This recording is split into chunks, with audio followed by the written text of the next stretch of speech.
Hello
everyone, hope you're all doing good today.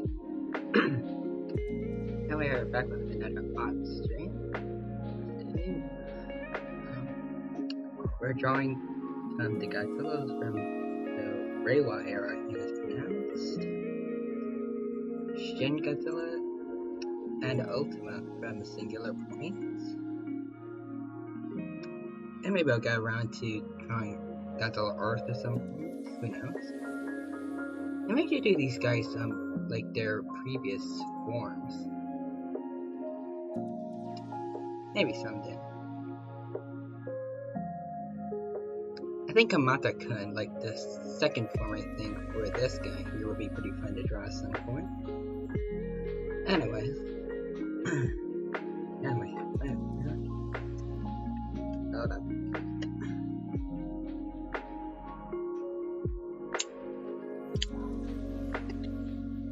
Alright, there we go.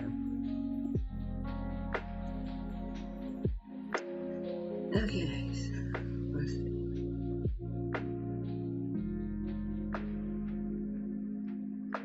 Alright, so first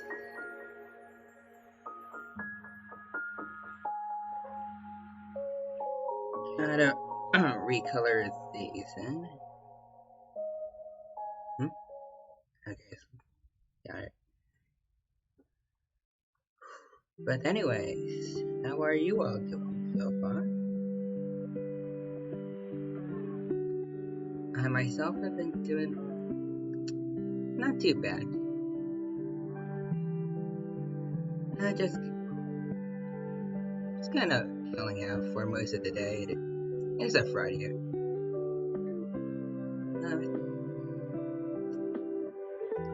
Did do anything interesting today? Trying to think.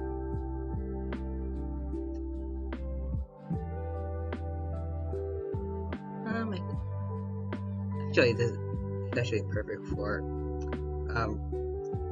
right now. I watched the newest video made by this guy named Monster Island Buddies, and a lot of what he said in that video honestly really resonated with me a bit. Like, I think it's called like I was wrong about Godzilla 1998, and like he talked about how like the design of that particular Godzilla from movie, like how it probably would have been better accepted nowadays with the honestly weird and bizarre kinds of Godzillas we've been getting lately. I agree with that quite a bit.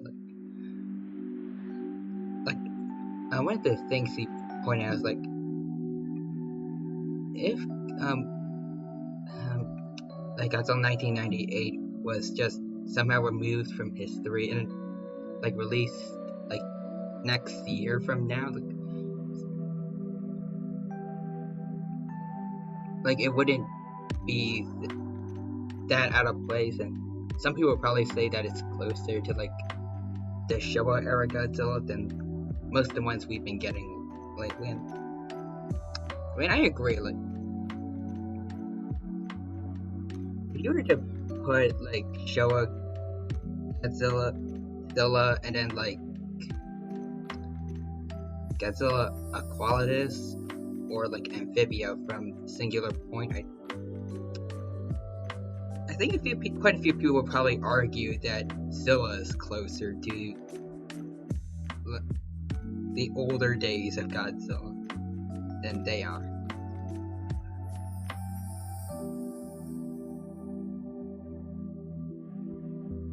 And he also, another thing that I liked that he said was somehow that the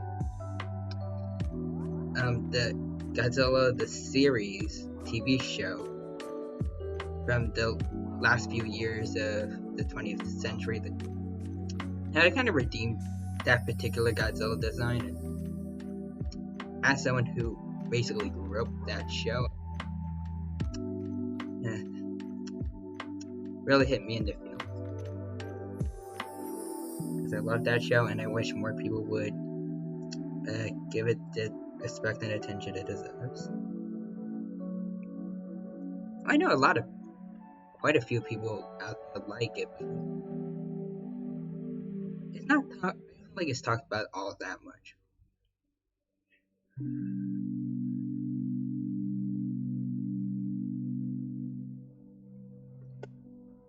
And also back to other Godzillas.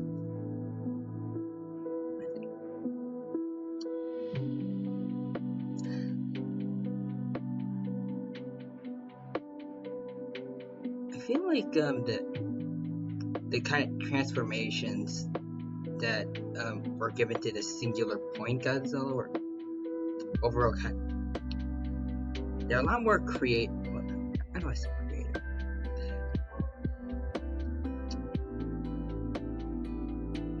They're a lot like different than what the Shin Godzilla forms kind of gave us.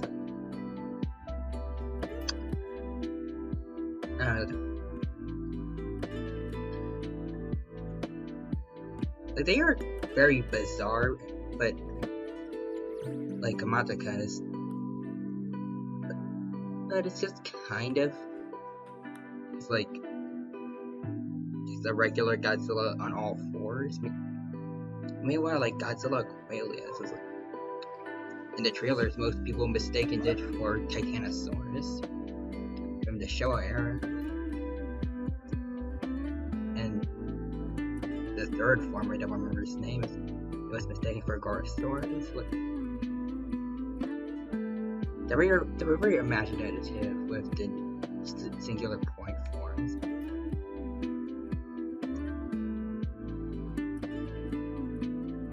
I don't know, I don't know if I explained that very well. But I digress.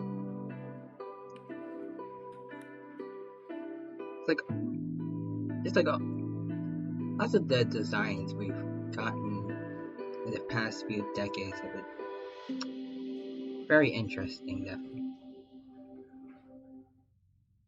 And lots of them make great efforts to like distance themselves from just being copies of like the Showa and Heisei eras.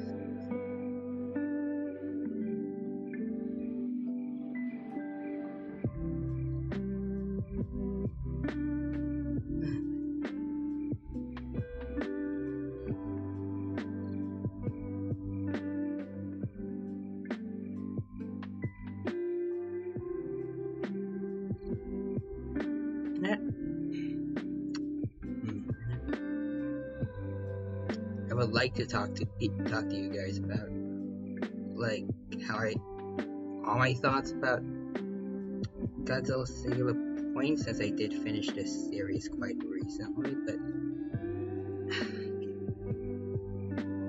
I don't know. I feel like it still might be considered like spoiler territory-ish.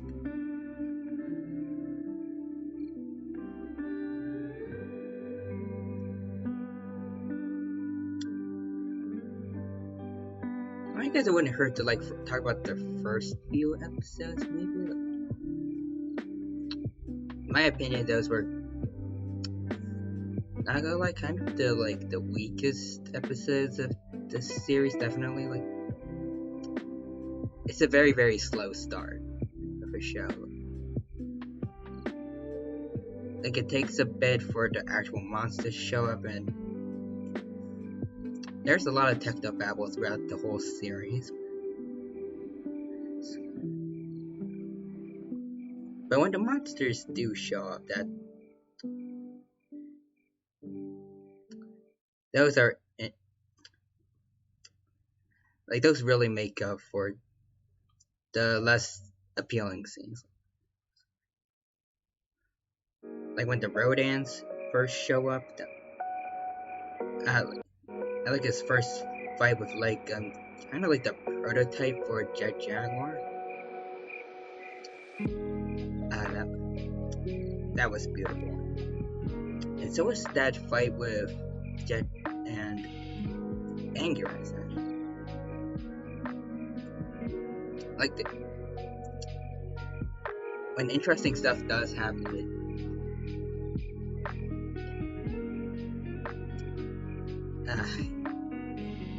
I cannot word it correctly. I know, it's just like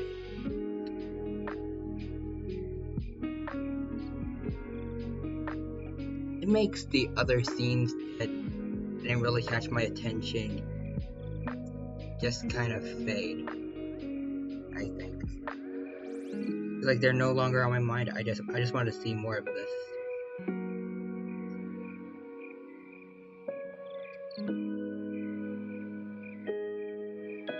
So I can't say all the monster scenes were the best. Like I wish we got a couple more monster fights. Didn't get too much of that, but no, it definitely seems like we're gonna get more of it. Like there is Mecha Godzilla, and like the end credits scene for the last episode of season 1, so that could be hyping up Godzilla versus Mecha Godzilla fight. I'm ready to fight against Jet Jaguar, like between two robots.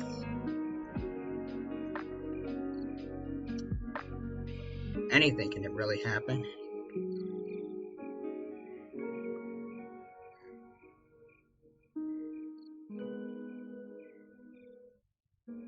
I hope we do get, with season 2, we'll get to know the characters a bit more. Because we did get to know them during season 1, but not much. It's really just more about like the kind of stuff science related stuff that they knew as opposed to like their actual personalities.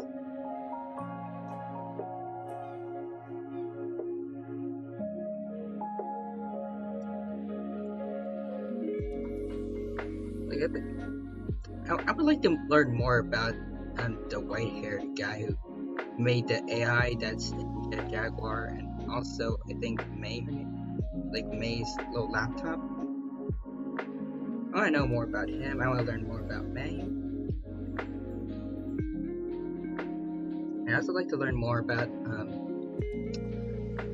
probably the old doctor guy, and probably the white-haired kid's friend who's always there. Like I think he's always in like a red jacket or something.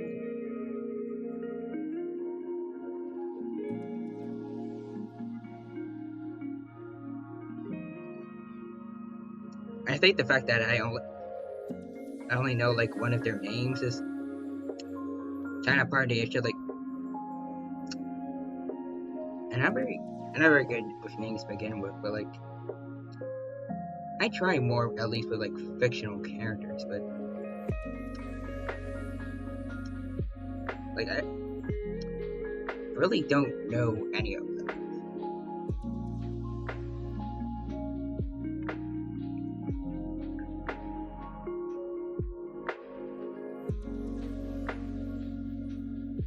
Like all we really know about like May so far is that she kind of knows a lot about quantum physics and such, but like what else is there?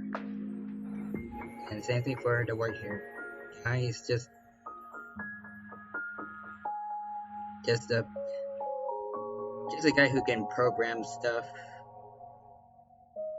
does machines. Not really much else there.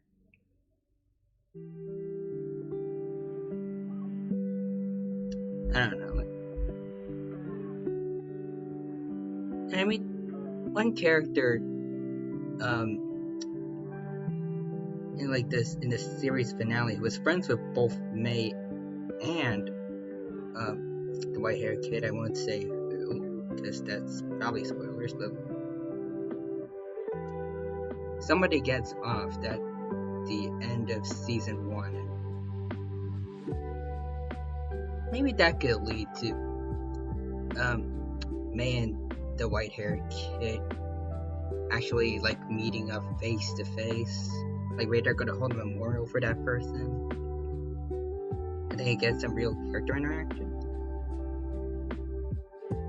Like when they throughout this series they do like text each other and stuff, but you basically never see them actually face to. I don't know if we actually ever did see them face to face with each other.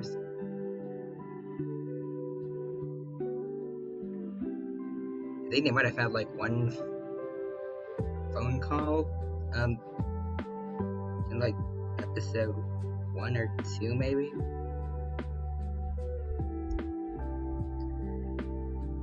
But yeah,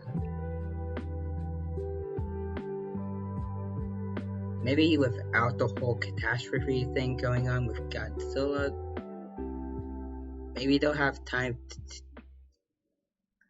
for like the characters to just be themselves. That's what I'm hoping for. I mean, unlike the movies, who are which are like limited by only having to be a few hours long, like having multiple episodes, they do have a chance to really go deeper into characters than the movies are able to, and I hope that they do make use of that. Because I do like those characters, and I want to know more about them.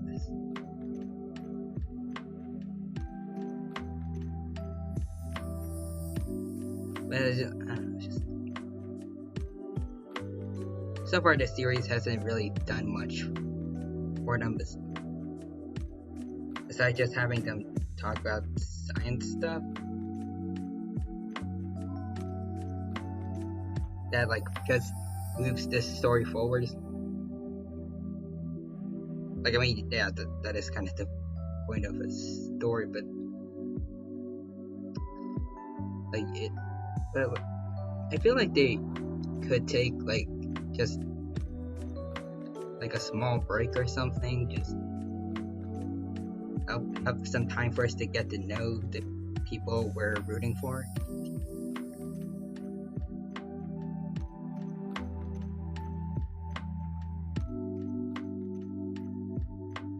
I mean, they're still overall more characterized than honestly most human characters in any Godzilla movies out there, but I think they could do more to that.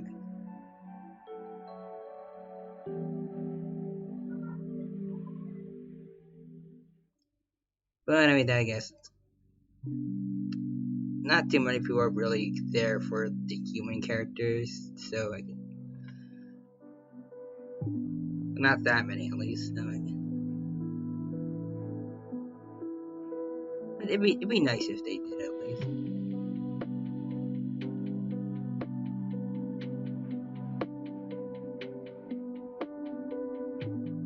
And I mean, I'd say the MonsterVerse lately has been doing a better job at trying to make their human characters better.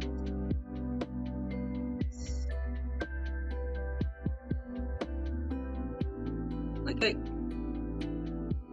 I like the little girl from Godzilla versus Kong, and like kind of her bond with Kong, like how she was really the only person that he'd actually trust. And also that one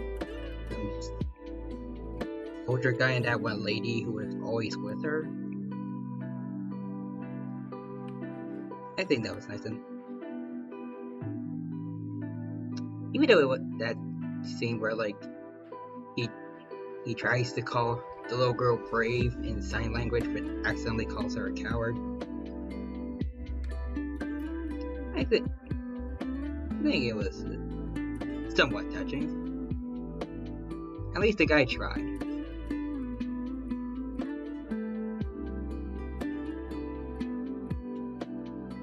But yeah.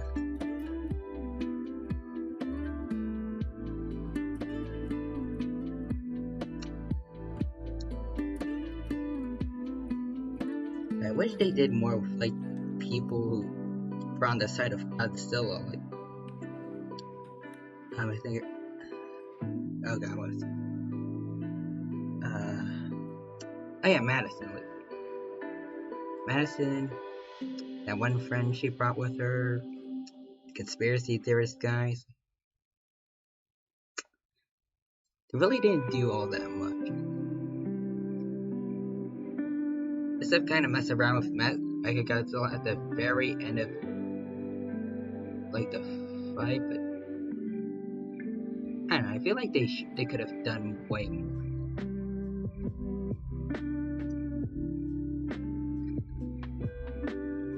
Maybe they could have brought back somebody from like the 2014 movie, like was there when Godzilla stopped the Mitos, and probably someone who went through that would be likely to believe that Godzilla is a good guy. Would be just as likely as Madison, who was pretty much saved by Godzilla from Ghidorah, to know that Godzilla wouldn't attack people unprovoked.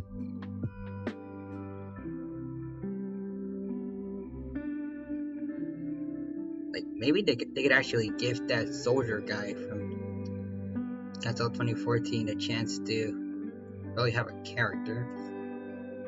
He very much did not have.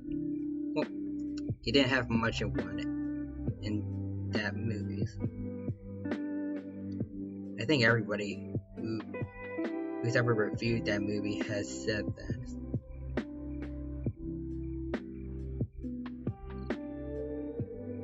Anyway, I think having like a soldier or maybe ex-soldier, I don't remember, like on your side is probably more efficient than anything Mattis's friend or the conspiracy theory guy could really do.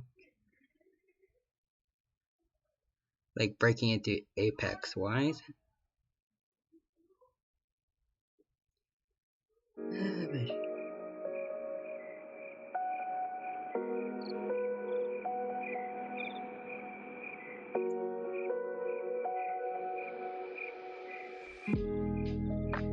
Oh, and also, I wish we could have gotten to know more about Sarazawa's son, who piloted Mechagodzilla before his brain got fried up.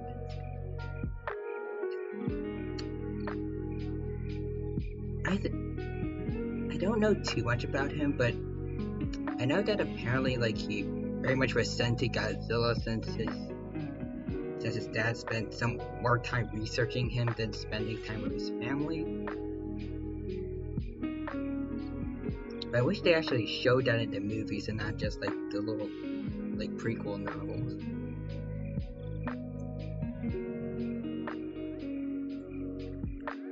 As for the actual monsters themselves,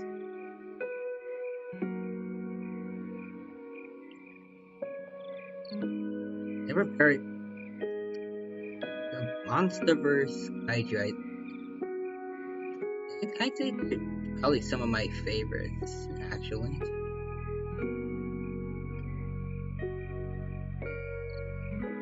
And I think a good portion of that is actually kind of more thanks to certain like internet comics as opposed to the movies, like the comic clubs that this guy Cougar McDonald VA does. Like his comics really maybe we appreciate the legendaries like kaijus. Even like in just terms of the movies, I think what they did for Kong with the little girl, and also I guess they didn't really do.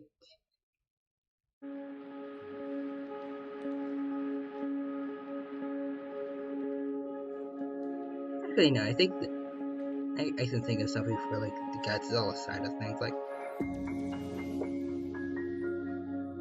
his friendship with Mothra, definitely.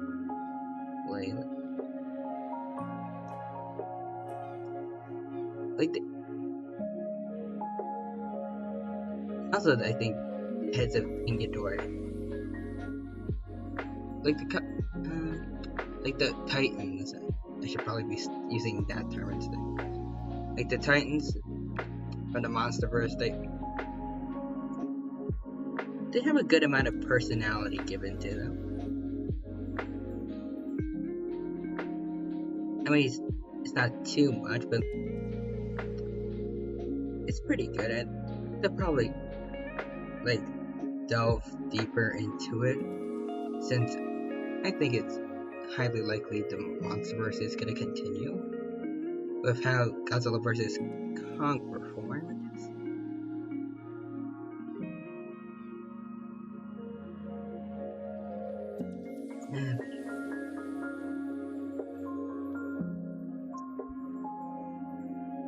Like, I think it's interesting that like they gave King Ghidorah's heads their own personalities, whereas with other versions, the three heads were just kind of one and the same.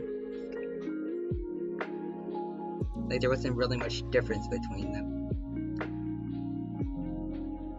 But with the MonsterVerse ones, like with like the middle head Ichi constantly having to get the left head Kevin back in line all the time when he tried licking the people and stuff. And I think that little touches like that, I like those.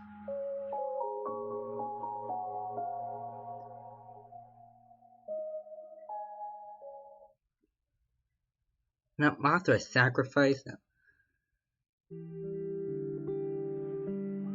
I'd say that was quite nice, and I think that scene that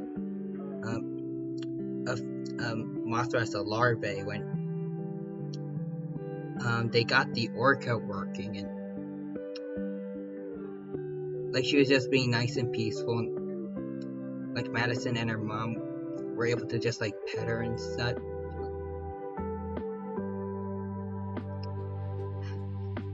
I think when one of my IRL friends was watching King of the Monsters with me, I think that was probably one of her favorite scenes, to be honest.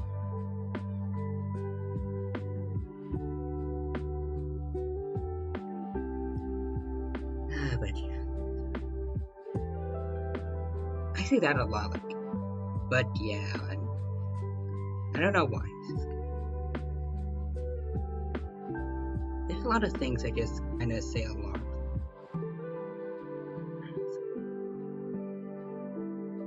Weird.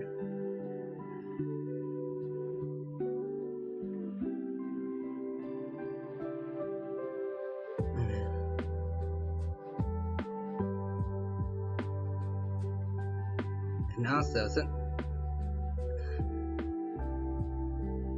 on the topic of like Godzilla human characters,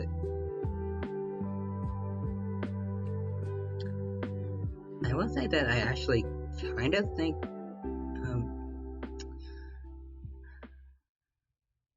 um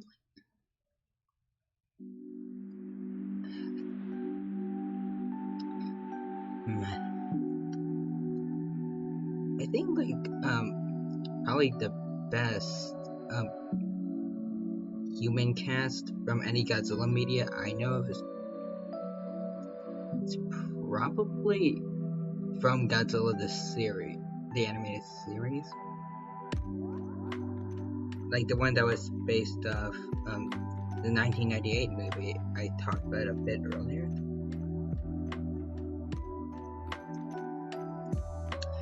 I think the cast in that show was actually pretty good. Like they made Nextopolis from the 98 movie a way better character. Same thing like they for Elsie and Craven, who both were also in the original movie, were like barely used. Like the show really turned them into some great characters. The new characters they introduced, like Randy and Elise. I mean, not Elise, like Monique. They both work. Like all the characters in the main cast, they're well developed throughout the series. I'd say I really grew attached to them, and they're like the only main cast of any Godzilla movie that I can name all of them.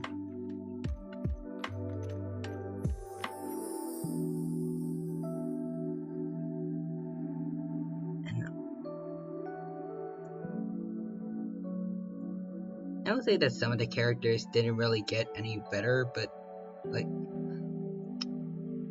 I don't know her name. Like Nick's girlfriend, I don't know her name. She was like a reporter or something, but like her character didn't really get much better from the first movie. And as I say, it wasn't the best, not gonna lie.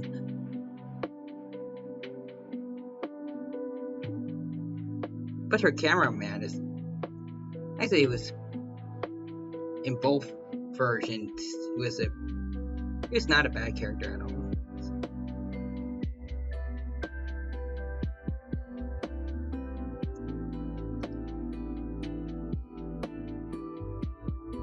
And I think it's still like Zilla Jr. himself, like the main character. Well, I guess kind of like the main character, but like at least the main monster of the shows. I think he actually got quite a bit of character development throughout the series too.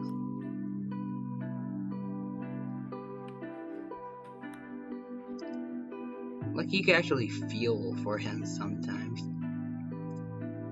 Like at the end of like, I forgot the name of the episode, but like when he meets Kamada Thrax, and then, well, anyone who's seen that episode knows what happened.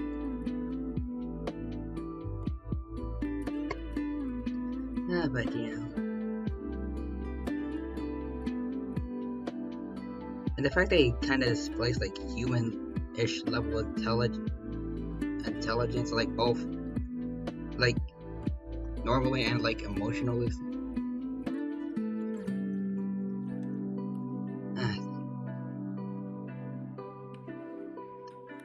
It's probably part of the reason why he was my absolute favorite Godzilla as a kid, and still is one of my overall favorites. You know, not everyone probably considers him Godzilla because of his dad's movie. But yes.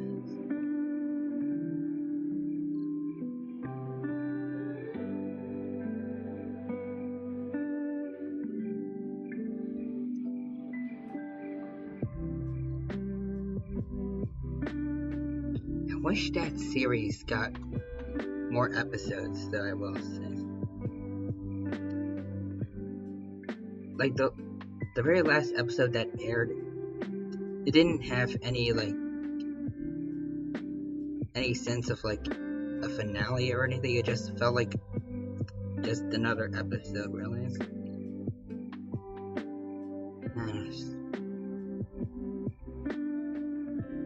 It was clear that this series was not supposed to end in there, but it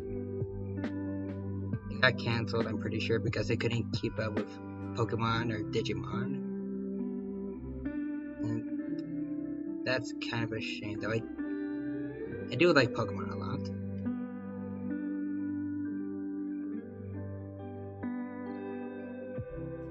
Maybe we should do like a Pokemon walkthrough at some point. As soon as I get a capture card. But yes.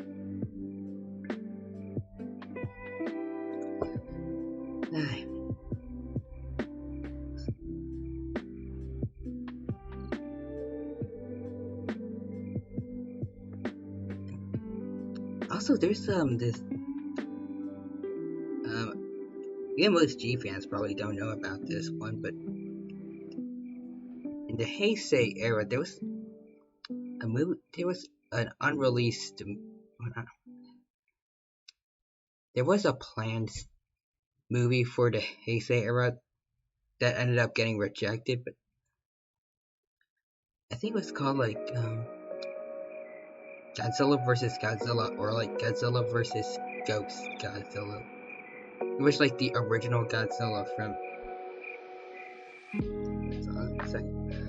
like 1954 would come back,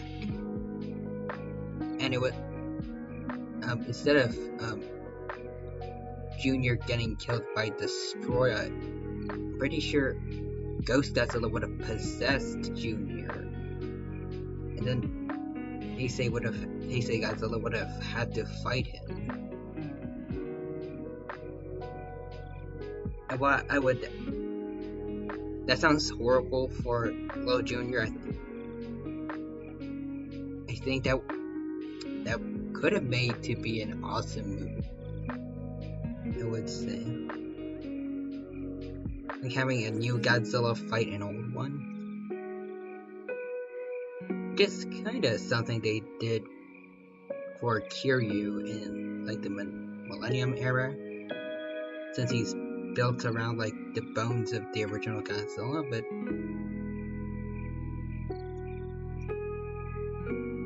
it would be interesting to see two Godzillas at least somewhat in the flesh take each other out. Perhaps.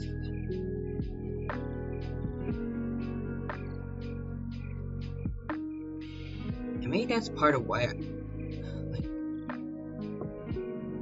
in Godzilla the animated series, yes, that again.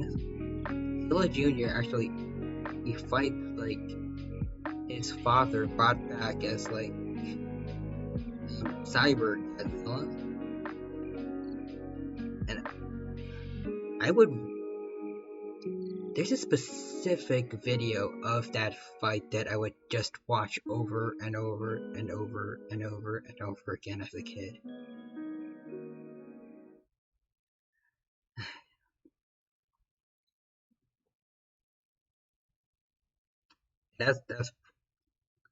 That fight, but it very well could have been I don't remember, but it very well could have been like the first thing of the animated series I ever saw, and could have really helped like defined that I would end up being a Godzilla fan.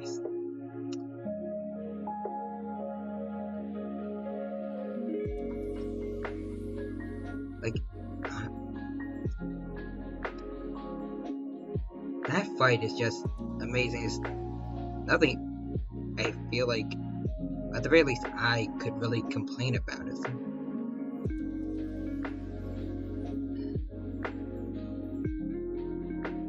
Yeah,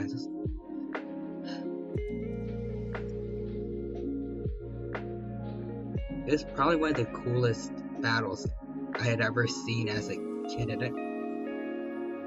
I watched some good amount of Dragon Ball as a kid. Power Rangers, all that stuff. But that fight with Zilla Jr. and Cyber Godzilla really stood out to me.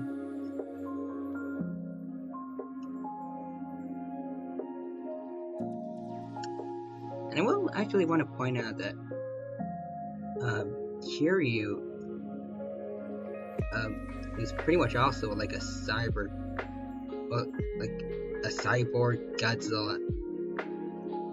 Actually came out after Cyber Godzilla did. I think Godzilla's like the special was called like Godzilla Monster Wars. I think most it probably aired like in 1999 since the series ended like 2001. And Kiryu first appeared in like I think 2002 maybe. So it actually came out after, and for all I know, that the people who made the movies with Kiryu might have actually been inspired by Cyber Godzilla to some extent.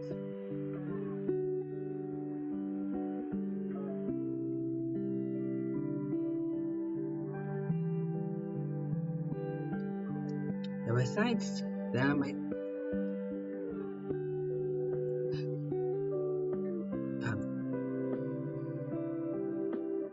another version of Godzilla, Mechagodzilla City from like the Godzilla anime trilogy that starred Godzilla Earth, that I'll say not a lot of people really liked.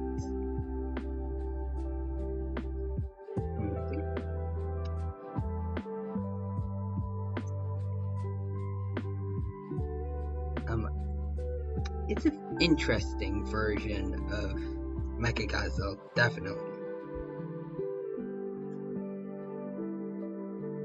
Like, pretty sure, like, when they were first creating it, like, at the beginning of its lore, it was going to just be, like, based off some designs that have been seen. It was just supposed to be, like, a normal mech that fights Godzilla, like, what we're used to, but like, I don't know how many years it was, but like, after the big time skip, it became like Mechagodzilla City, and like the nanometal, I think it's called, that it was made up of, like, it started absorbing any life that came near it. It was like it was using all that to make itself stronger. I think like that idea for like a Mechagodzilla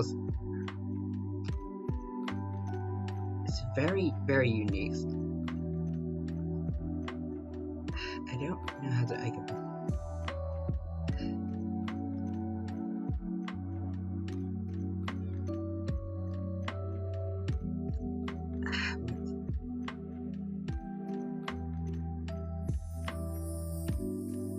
It's a strange but really cool idea to do. It's like not many people would ever really come up with that idea for Mechagodzilla. Well, I was hoping to have a big fight between him and Godzilla Earth, and especially since there wasn't really too many monster fights in the anime trilogy, which may or may not have been part of the reason for the low ratings. But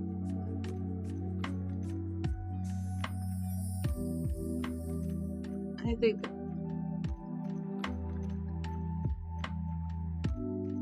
still made pretty good use of him, I'd say. Though, like, the weaponry they used on him, like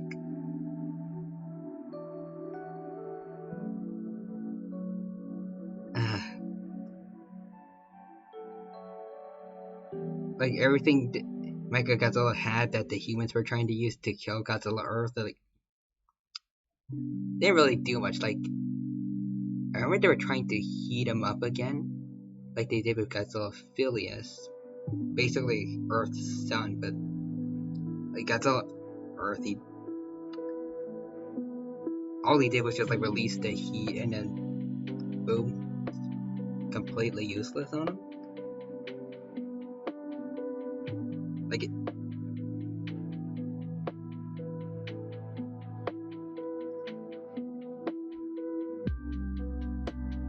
I don't know.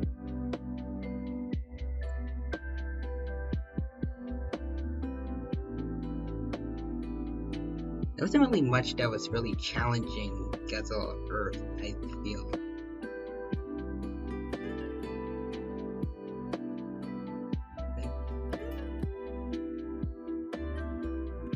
At least except for like Void, King Ghidorah.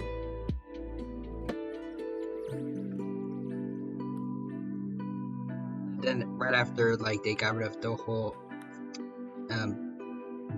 time space not affecting laws of physics thing that King Ghidorah was using to beat Godzilla, like, he really wasn't much of a threat either.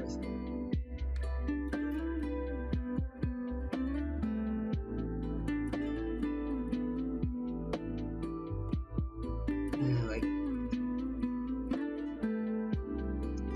they didn't give Earth any real challenges.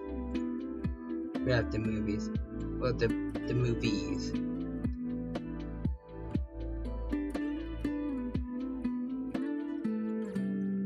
So I guess like Godzilla is always supposed to be, for the most part, an unstoppable force, but like at the very least, other monsters have always supposed to challenge him, especially like King Ghidorah, since it's supposed to be like his biggest rival. And I've said this before. I saw a fan animation with Void King Ghidorah and Godzilla Earth fighting that really made Void King Ghidorah appear much more of an intimidating force.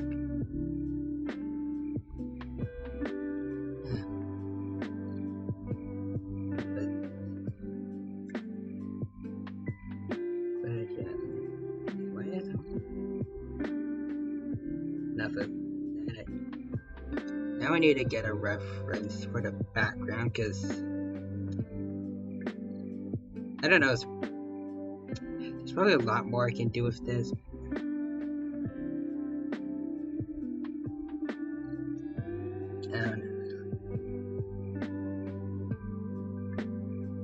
Actually, you might not know. I know. I'm just gonna try. I'm gonna try to do some more for this.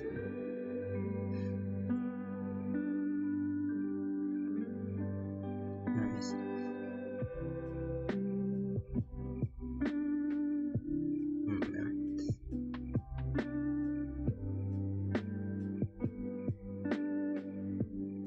Okay. Might need to give it some of these. Yeah, and redo them, I think.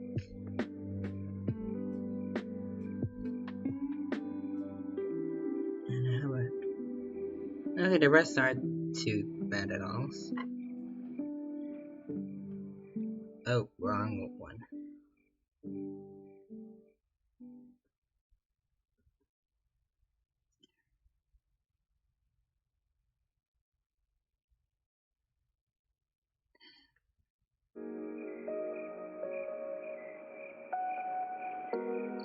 Alright, that looks a bit better.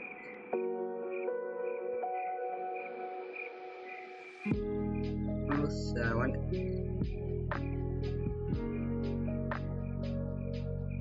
to see if it looks a bit better, maybe if it was something like this.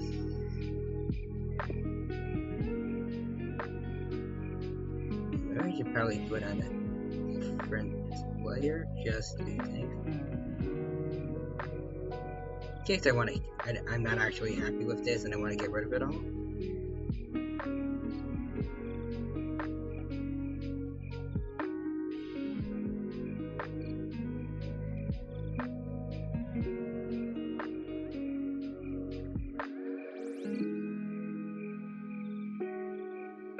Maybe make this a bit bigger. A little smaller. There we go.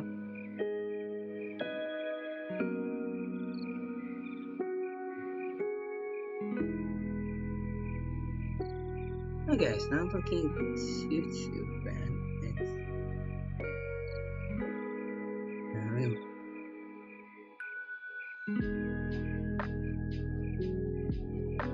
Let me see what else. Oh, wait. Okay, there's the only two references I still have right now.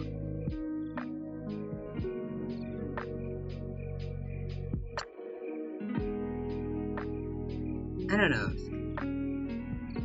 Should I just keep it as like all red, or should like only some of them be red? I should be like keep doing this kind of pattern I'm doing right now.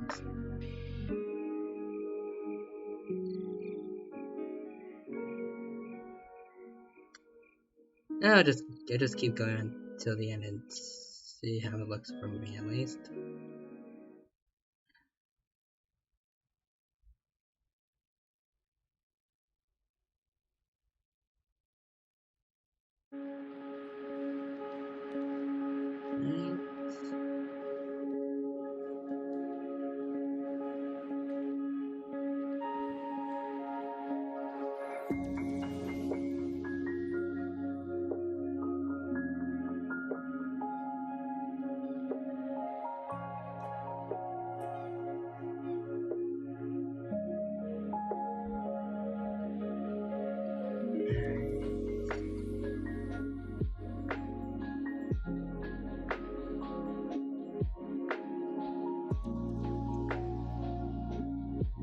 Yeah.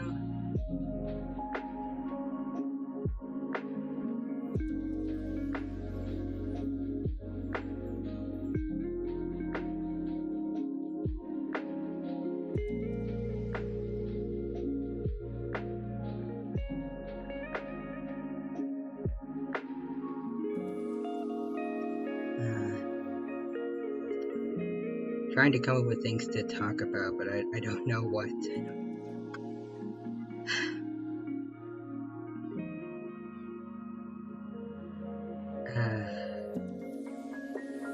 I mean, I don't know what else is there really to talk about Godzilla.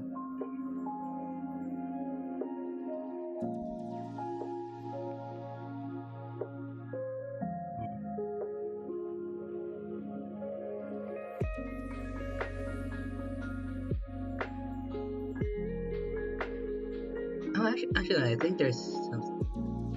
There's this old Hanna-Barbera cartoon of Godzilla that I watched quite a bit. Not as much as like the Godzilla the series, but I watched it quite a tad bit. Like the version of Godzilla was pretty unique, definitely. Like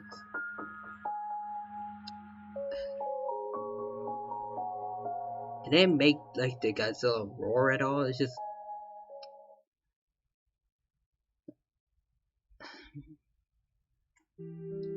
It's kind of more like, sounds more like just a regular person trying to roar. And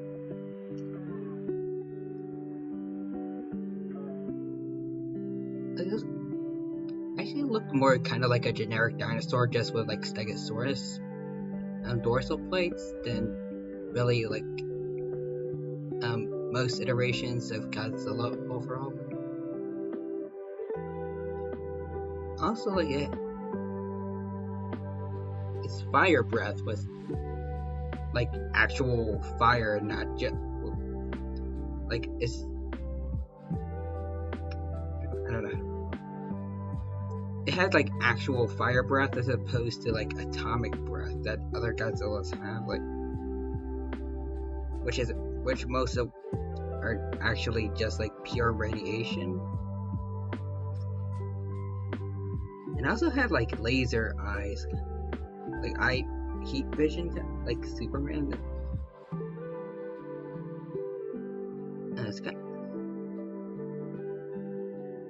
It's a very unique iteration of Godzilla, I gotta sense.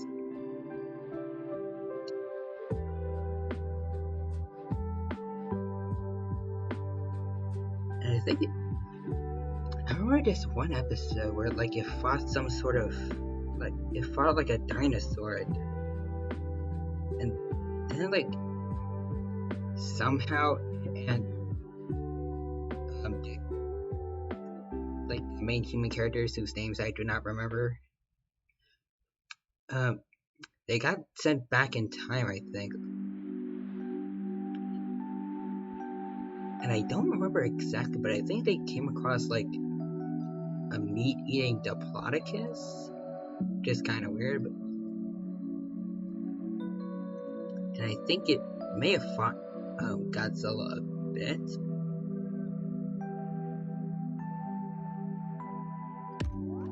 Don't really remember too much about that series, to be honest.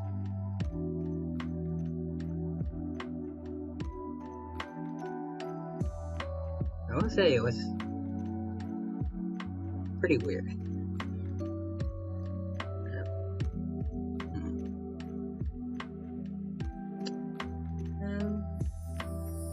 Okay, I think this might work. If not, I can always just remove it.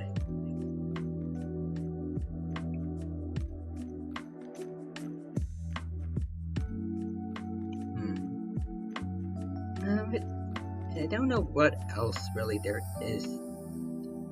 So I guess I might as well try out some shading.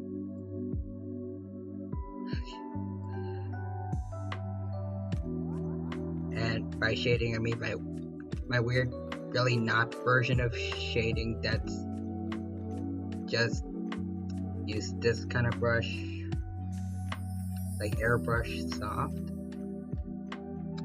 Just make it really big with black, and then lightly just use my stylus to just do this until it looks until I get something that looks okay.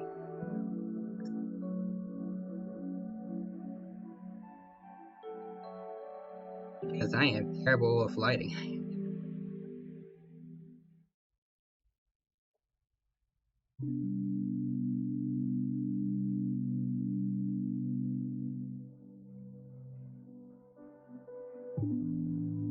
Ooh, okay. This one's not half bad.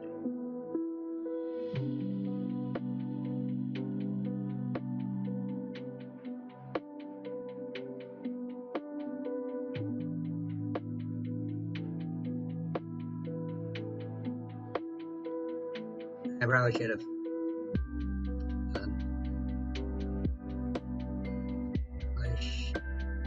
done that on a layer just to be safe.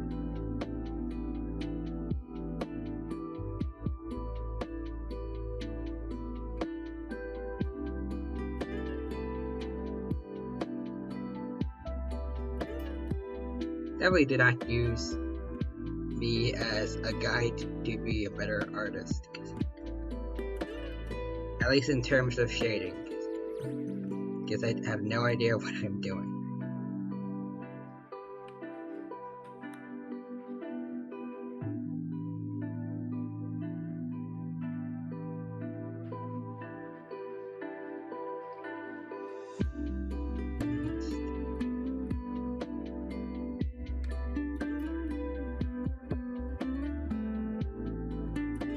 No. Gotta get rid of that.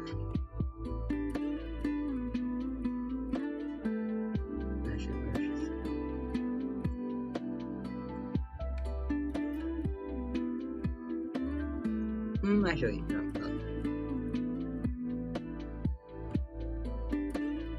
Fix this.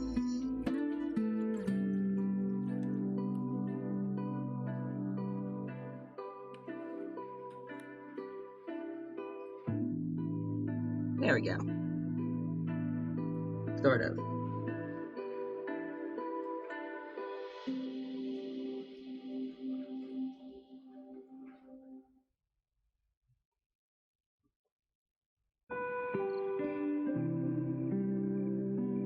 Alright.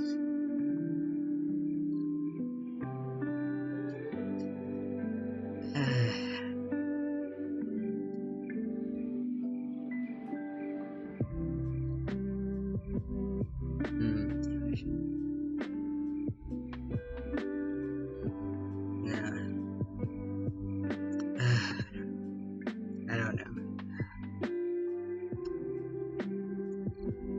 I should have gone for like blackish kind of coloring from the start, probably.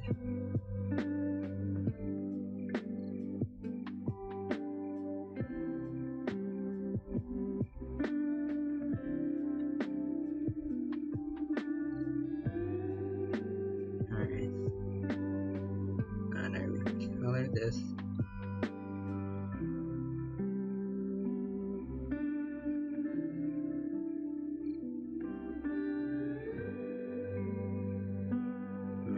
Okay.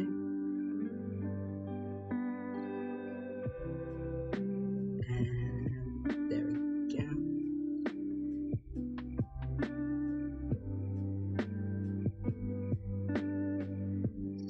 Not too dark. Let's try this. Okay, there we go. I think that color works a bit better for Shin.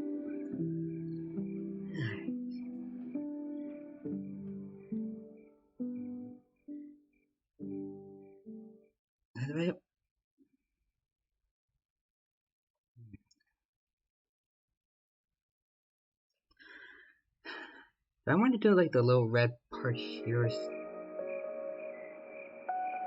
Or does it look better without it?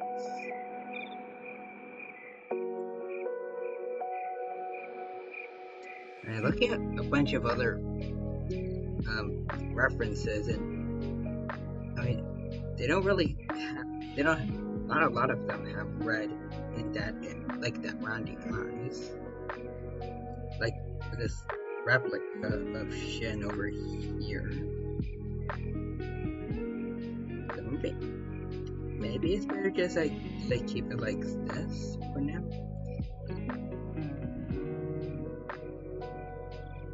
I think.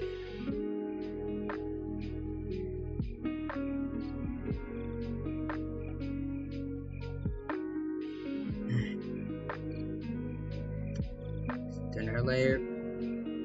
Guess now we can try shading. Nope. There we go.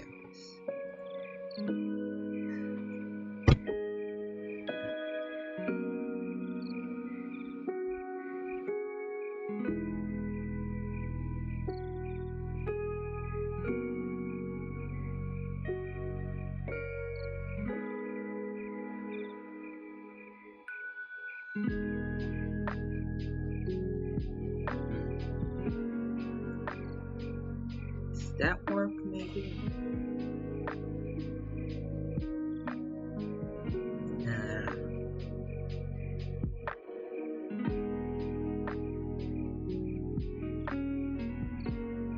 Okay. Let me make it a bit smaller.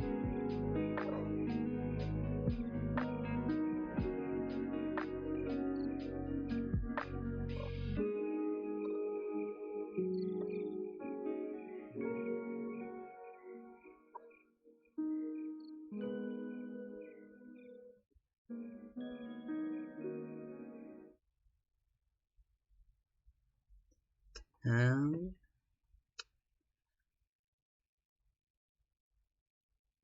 hmm, Alright, maybe around here.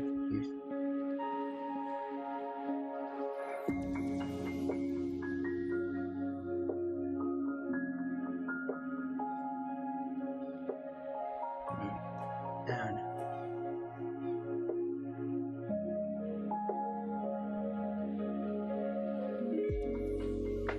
Probably around here though, around where the high ridge is kind of supposed to be.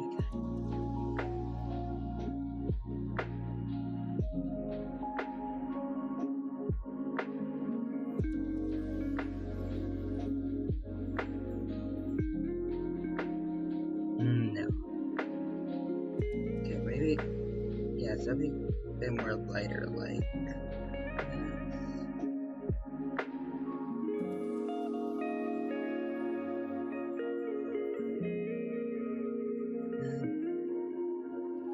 Maybe make everything else a bit darker too, so it doesn't stick out too much.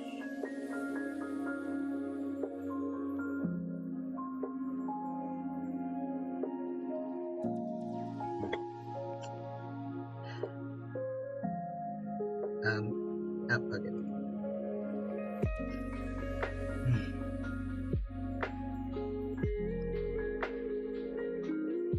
Like Shin is definitely not supposed to have like silky smoothish skin like this, but I don't know how to like make that kind of texture work.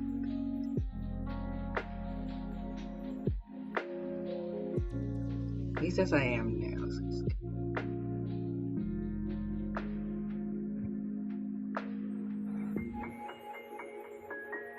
I mean,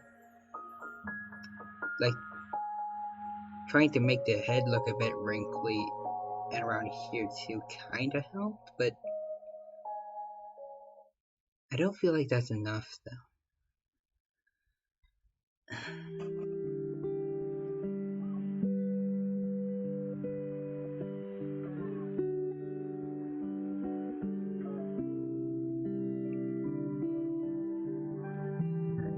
Hold on. Start the liner.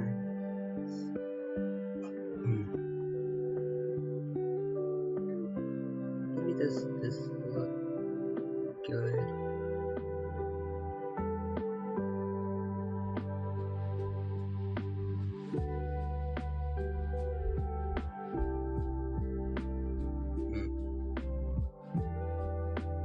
Maybe I could just do like do that for the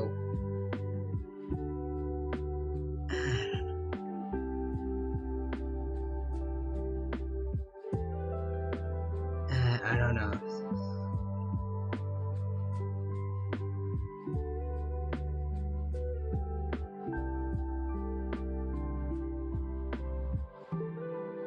Okay, so maybe if we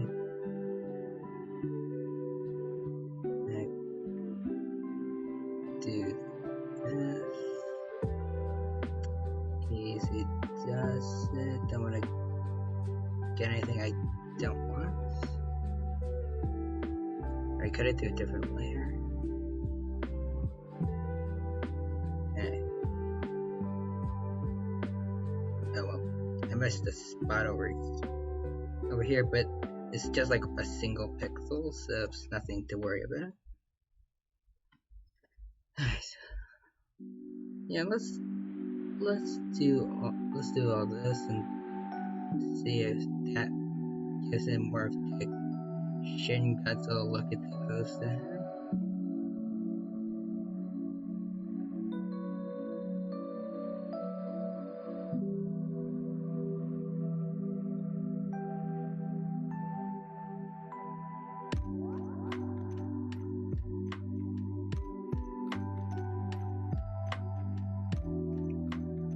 If I remember correctly, I think I remember hearing that like Godzilla's skin is actually supposed to be like based off like the kind of like degree burns you get for like radiation and stuff.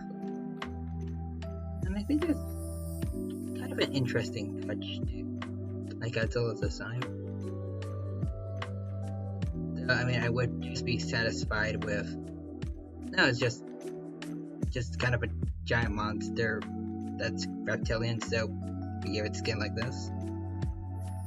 But I think like the little extra details are interesting.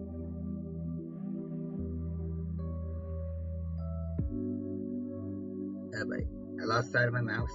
There it is. Well, like my cursor. I'm not drawing with a mouse. Usually.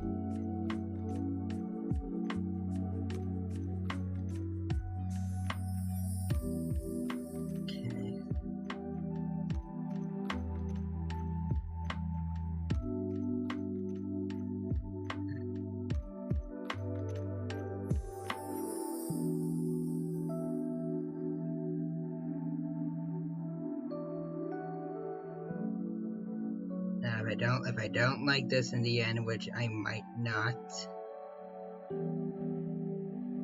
odds are I really will not.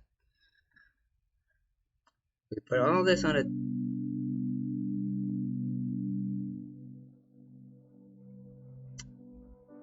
I did not put most of this in the right layer at all, did I? No, I did not.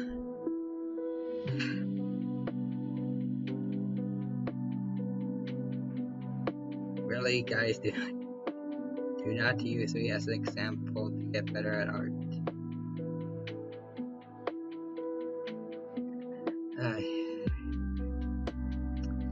Alright, I've got to do all this again.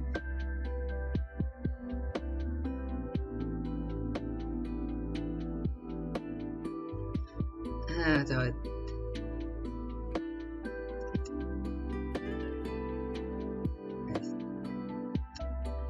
I should grab an actual drawing and see how other people kind of interpret like his wrinkles on it.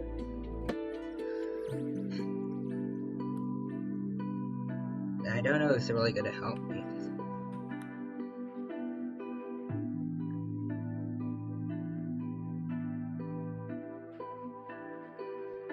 I just kinda just not really the best at art as I am right now.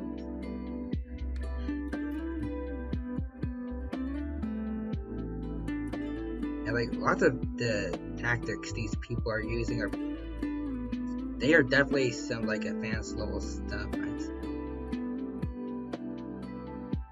The techniques they use I know I'm not ready to try and do myself.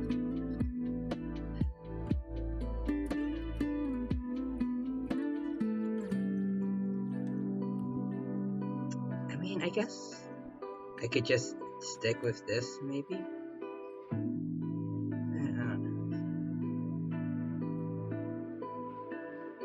I don't think I liked how this turned out.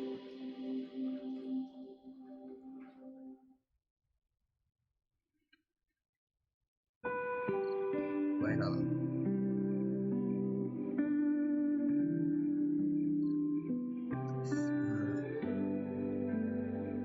Let me just do a bit of... Oh, hold on. Made a mistake. Patch this all up.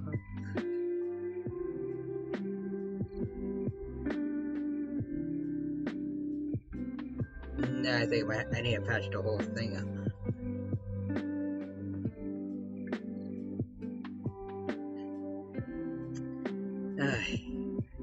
Yeah.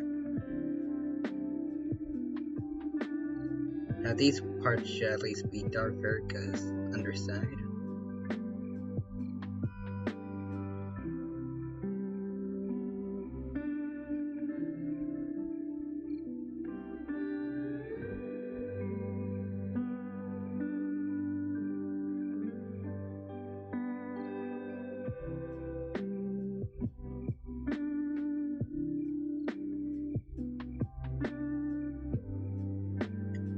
probably over here too.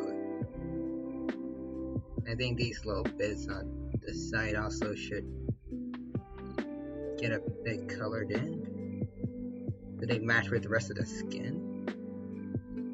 Well, actually, it'd be better if they have their own layer too. Just be safe.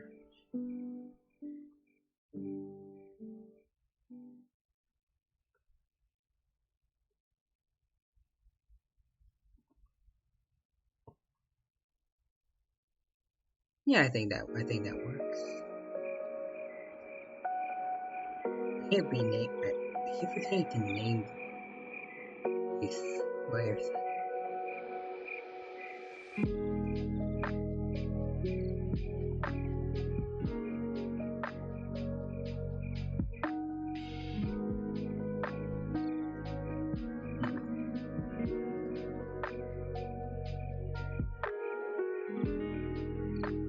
Alright.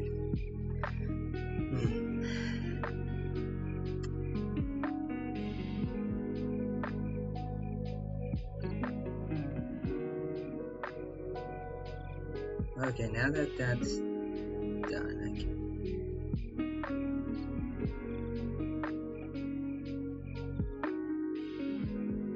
see.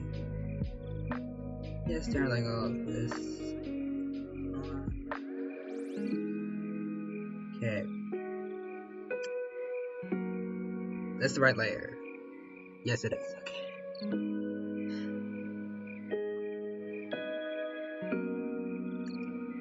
Let's see. How do other people do it? How do other people?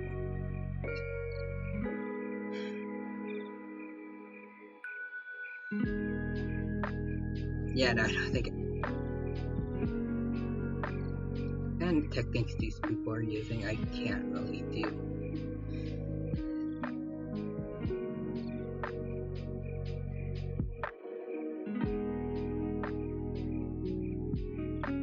Yeah, I don't really get these. So yeah, I should probably just be... I mean, even if it's not tracing, I probably shouldn't be utilizing other people's work too much anyways.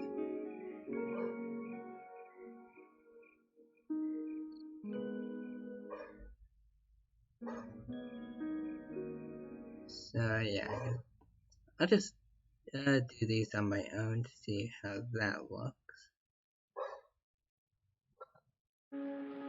Yeah, I mean, at least it'll be my own even if it doesn't look the best.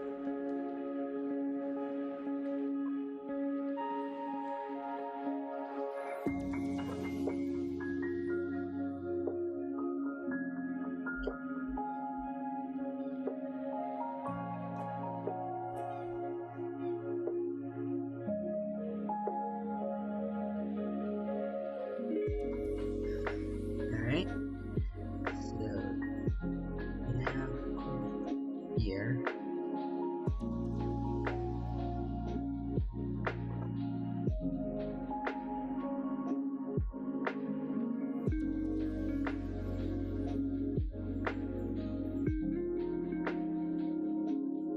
Lord knows this isn't what wrinkly skin looks like, but I try my best here. Alright, so let's see how it looks with everything turned on. Well, with the shading, you can barely see it. Nice.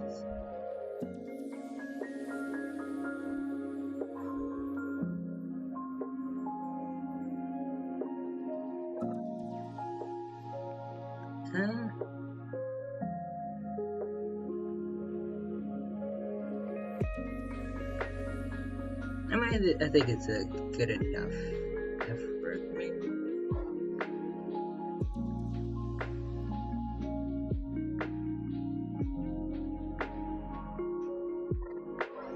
Yeah, at the very least, I guess one day, hopefully, I can look back on this and see I've gotten better. Anyway, now to do the background.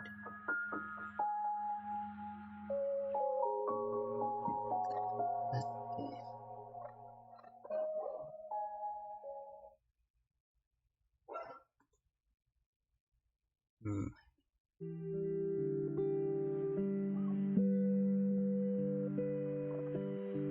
I don't want to go for exactly like the big fiery background that's often shown with Shen, because I also want to do that for singular.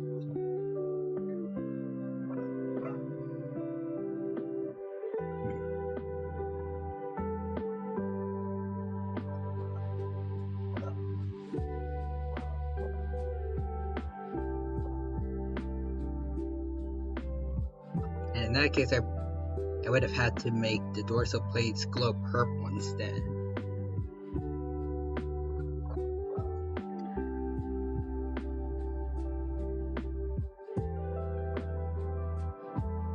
Now you know what? But these actually look a bit better if they were in purple, maybe.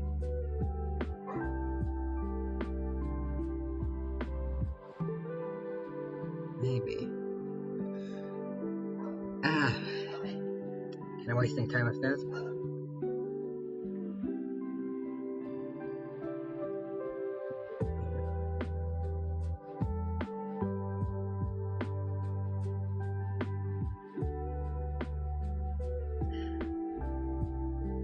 But it does look really good.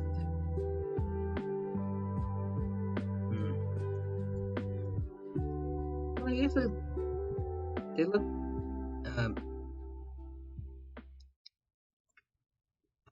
I think they look different enough. Like with Shin, you can still see most of the sky at least. But like Ultima's, there's all the red dust and stuff too, so.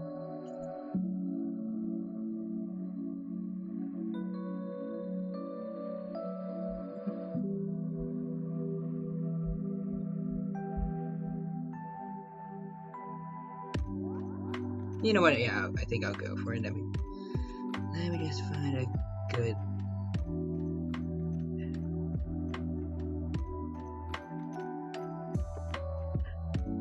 Let's see. Kind of smart.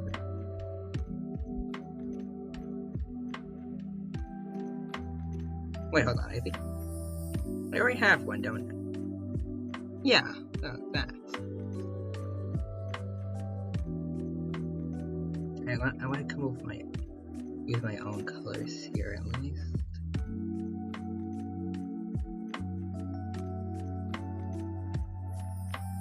I'm gonna do this. So kind of makes. Well, I mean, he was kind of hard to see throughout this scene too, kind of.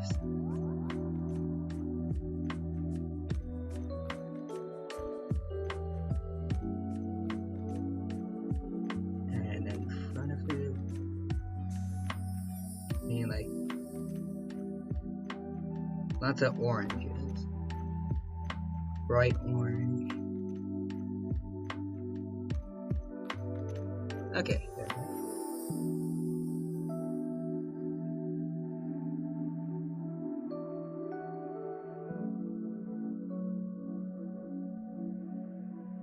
Okay.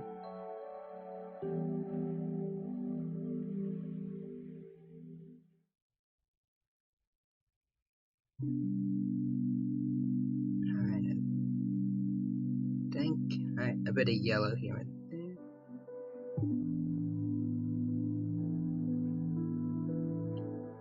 Ooh, okay. Yeah, this is fire's definitely looking nice. A bit of smoke, definitely.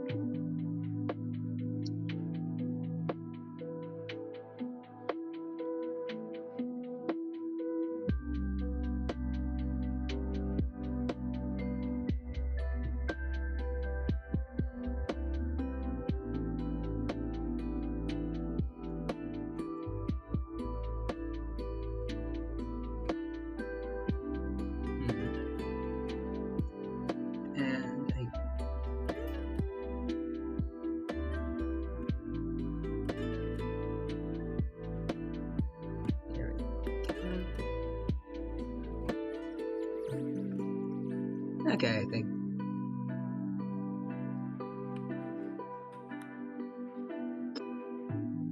I think this is good for now. Yeah, okay, so moving on to Ultima. Let's see. Move this to size 10. Okay, we're on the right way.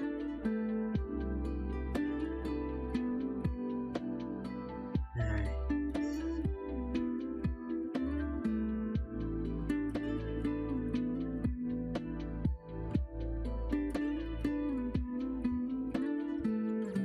Probably should be having like these head spikes on a different layer.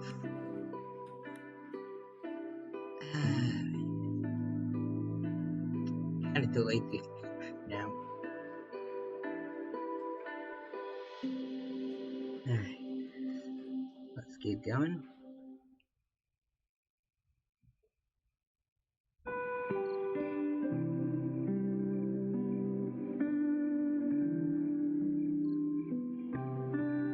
There we go.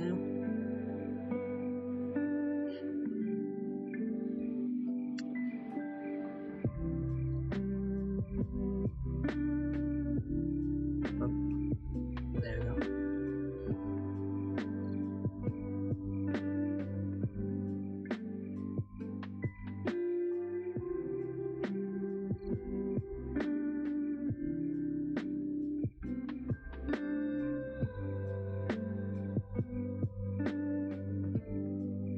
Alright.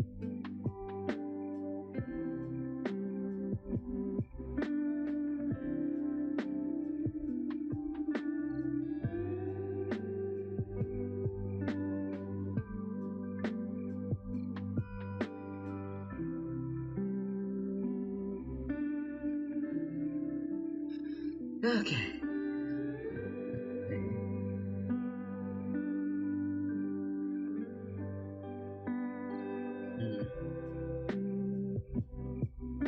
Okay, so this.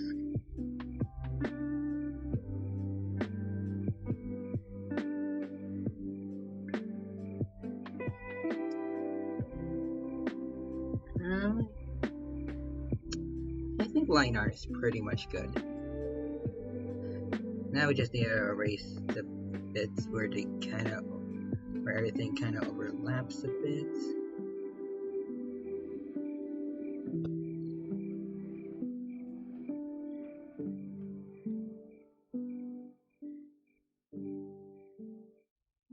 Right.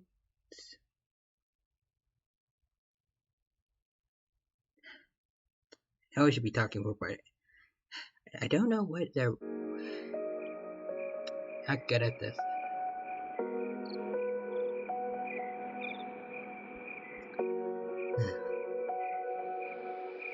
Also, I should probably close the door a bit.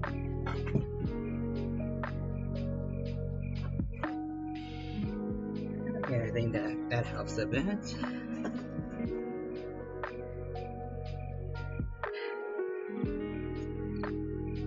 I get a bit nervous probably because I feel like my family could hear me. So they probably still can't like this, but this helps a bit. But yeah. Okay.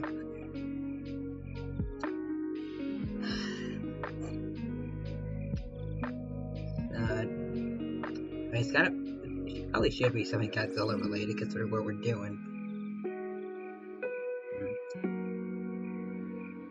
Don't know what I already covered a Godzilla.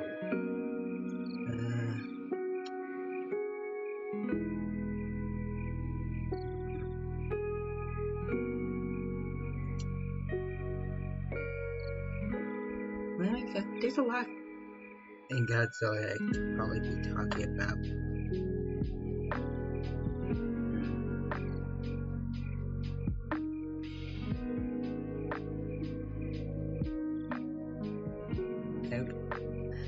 Well, not Barbara cartoon already, but Pretty sure I already said everything I remembered.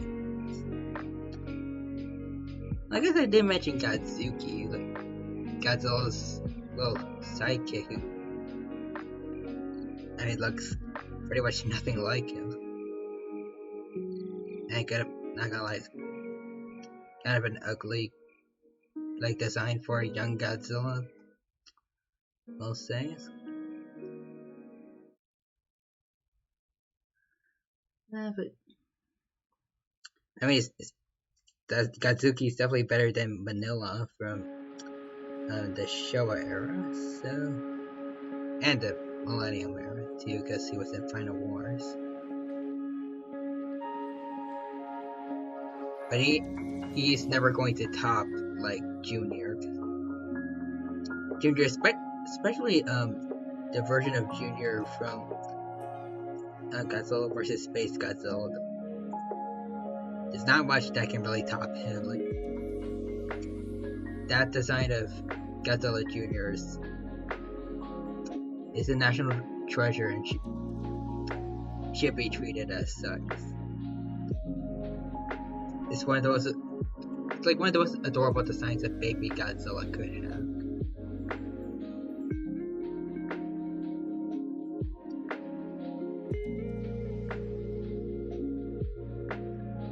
But now for color, so everything, like all the spikes and stuff, are kind of silver-ish. So,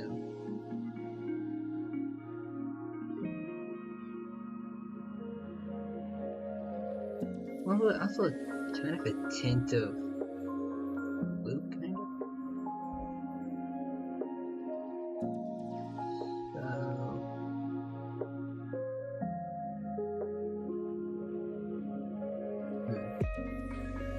What is this?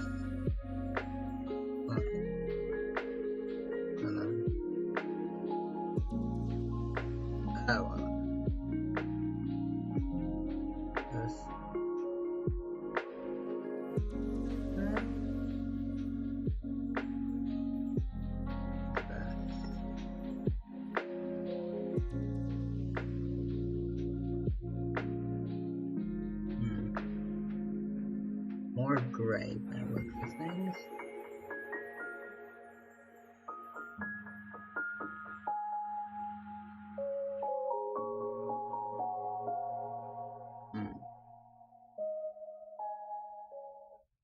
Okay, it's a bit better.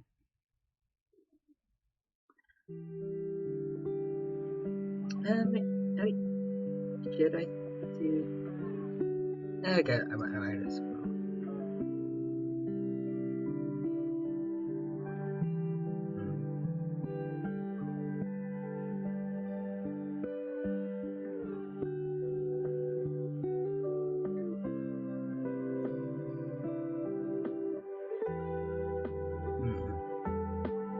Okay, maybe I should like color in like the main body first, and so it'll be easier to draw these or color these.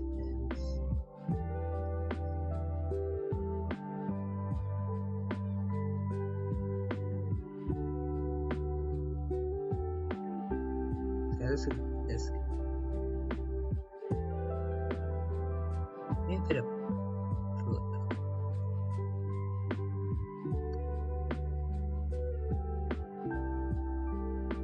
okay, I think this one's good. I'll use that.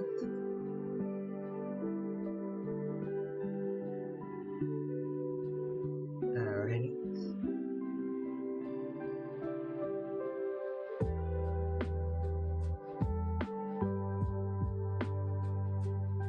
Alright.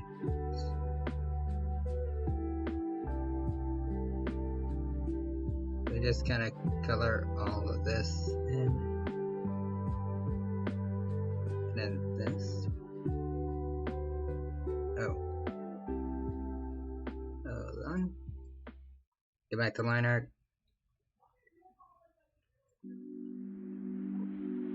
There we go.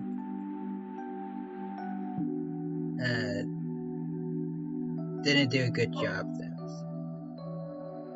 So hold on.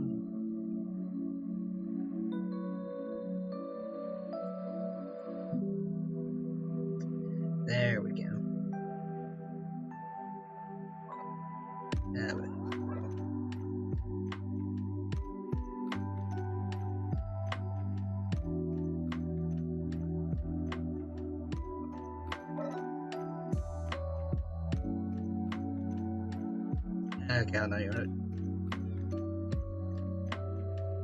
gonna I'm just gonna do the old-fashioned way, just kind of do it myself. Because the select tools are not very good at their job.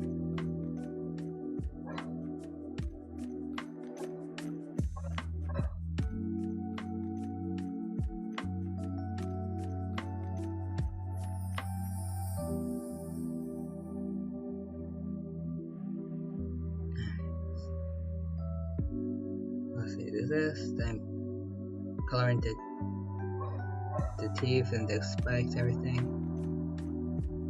Also, a little bit of red on the dorsal plates, where you can see a bit of ears. Alright. We have a plan.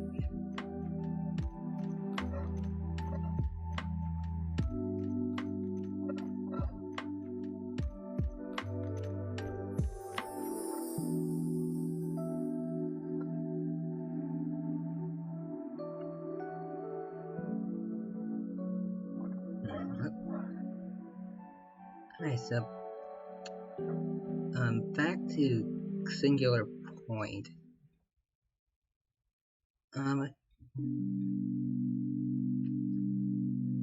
Like the red dust that is basically responsible for like all the monsters that appear in the series so far. It's also what mutated this moth that probably hinting towards Mothra in season 2.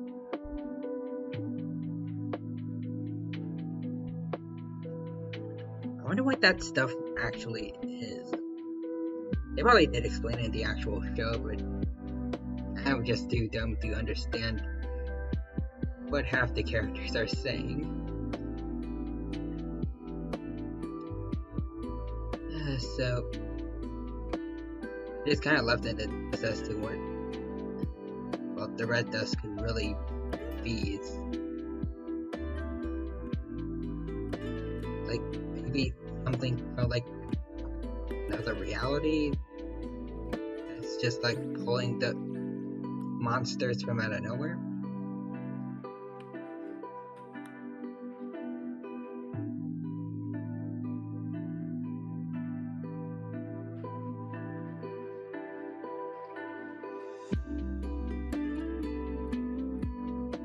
And a weird thing that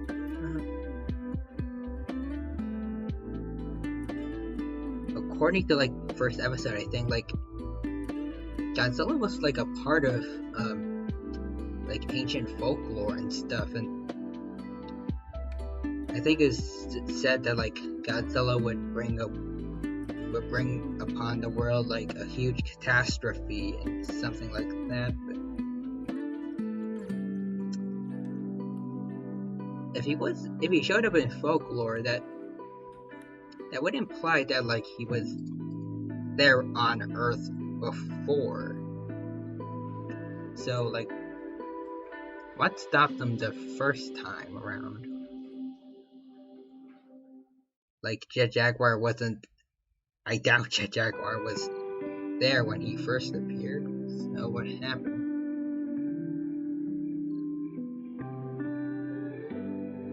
And if they had like the oxygen destroyer in use, well, the reason why they wouldn't have used it on the Godzilla that appeared now is,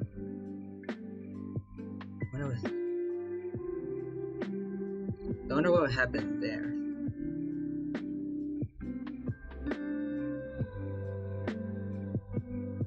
Or maybe it was just a creature that looked a lot like Godzilla.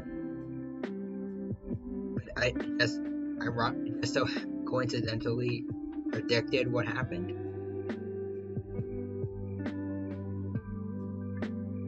Maybe? And I should.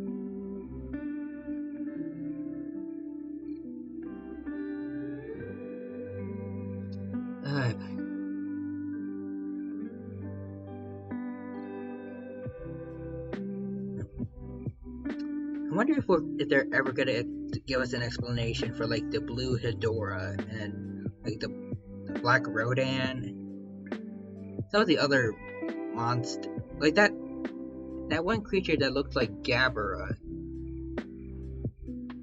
I want to know if we could get like more explanations for any of those monsters, because they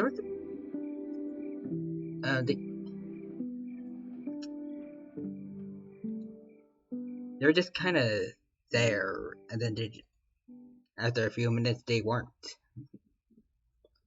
I feel like they could have done a bit more of those creatures, at least giving them more of an explanation for why they were there.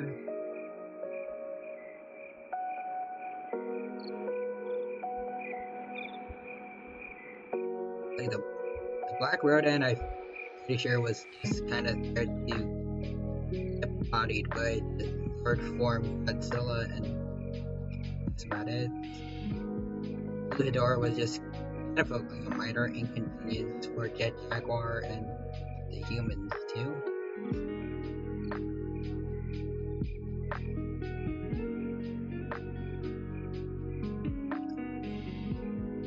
And the Abra-like creature just he got impaled by like some like red spikes. I think it was made from the red dust stuff, but then it came back, and then it got taken out somehow again. I don't remember.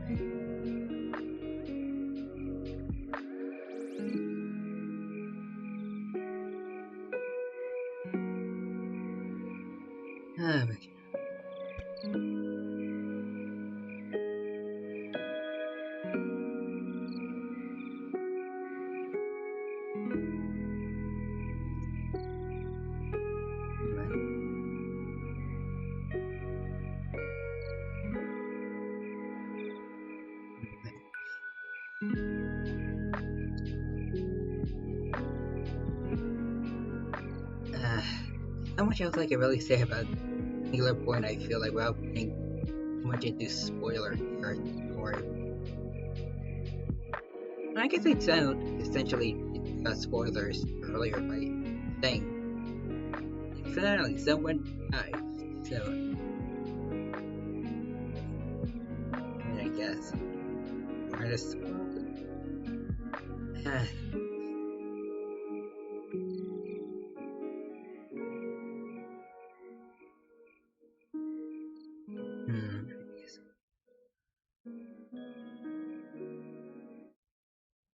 I guess I'll just say that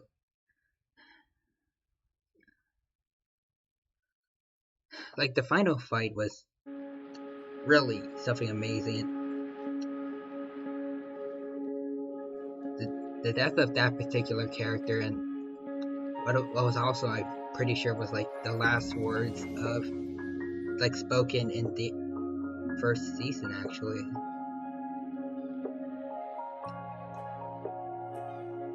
Were really touching, I will say. I've actually cried a bit at the end of the series. Well, not end of the series, but end of the season.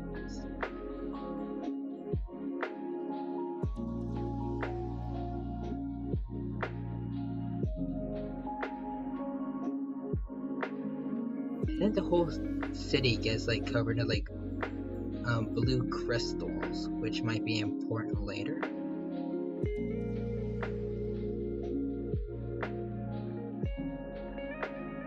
Who knows?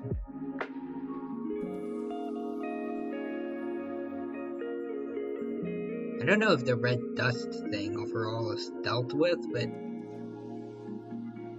at the very least it seems like Godzilla's been taken out of commission for now. But considering the name of the series, he's probably gonna come back. Plus, I don't think we actually see him at the end of the series. Like after the fight, there's like a big explosion. So, for all we know, he could be just perfectly fine and just wandered off. And that's why we didn't exactly see him at the end.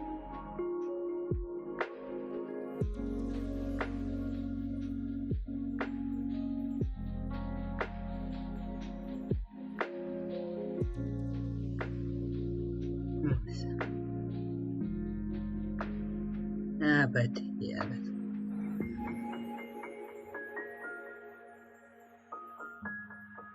Hmm. Hmm.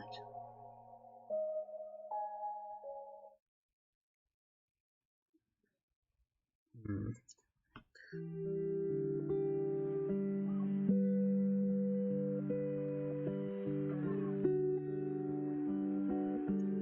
What else is there?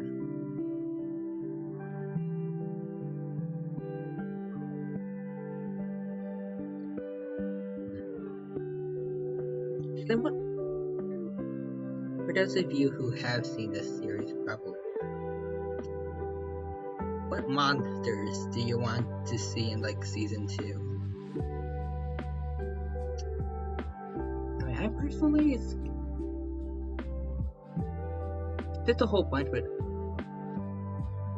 it would be interesting to maybe see Space Godzilla make a comeback. Actually, like with a whole bunch of talks like other universes with like reality and stuff. All the mumbo jumbo from the first season is like, it wouldn't be too hard to just like write in, oh, Godzilla from like a stronger Godzilla from another reality, just with telekinetic powers and like crystals on the shoulder, just have it to show up. Or maybe like during the end fight, like some of his blood maybe got infused with the red dust, made a stronger Godzilla. I mean, there's a lot they could really say to get us a space Godzilla.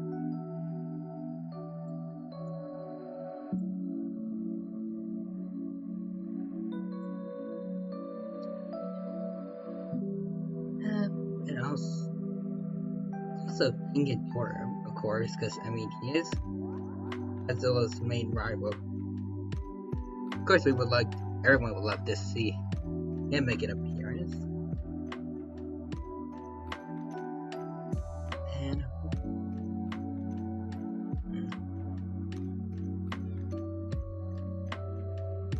I guess since they haven't actually gotten cameos and just kind of been reduced to references through the Godzilla transformations. Titanosaurus, Varan, and Gorosaurus. They could all probably use a chance in the spotlight.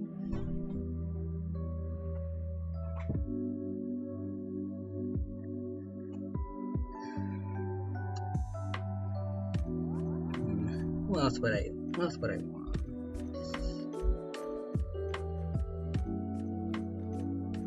Petro would really be cool to see again.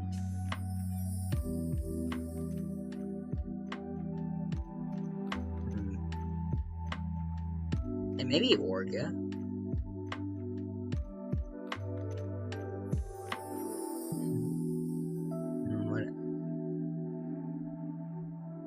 There's all kinds of there's so many monsters out there. And I also love to see some more original monsters too. Like that creature that's kinda like Gabra but isn't it. I'm pretty sure it's been received quite well by fans, and maybe they'll make some more of their own unique kaiju. It'd be cool to see what those are like.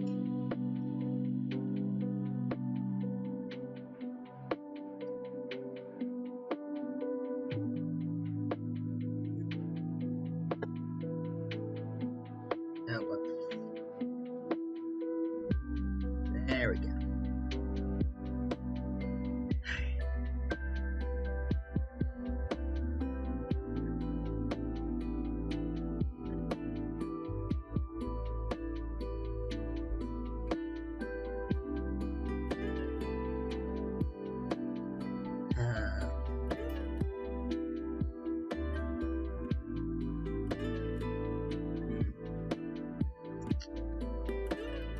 I guess Violante maybe. Since moths were mutated by the red dust, plants may be able to too. And then maybe that could give us Violante.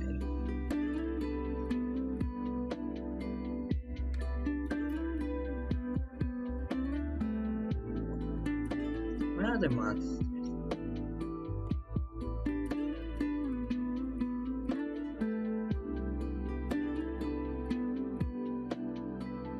Also, speaking of which, it's kind of weird that some of those popular monsters out there, like Batra, Violante, and such, and Godzilla, Destroyer, they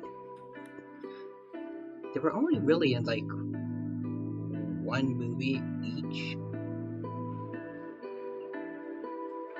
Like Godzilla vs. Violante, Godzilla vs. Space Godzilla, Godzilla vs. Destroyer. I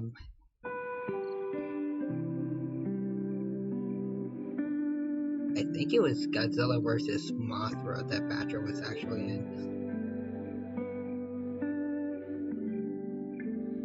Was there a movie just called Godzilla vs. Batra?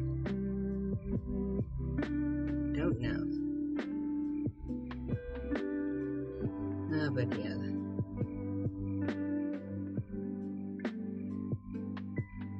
It really goes to show how lots of the monsters in Godzilla leave an impression on you.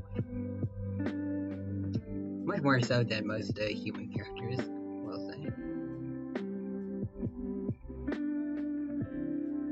Like, you can have recurring human characters and most people probably won't remember them. But a monster with a single appearance can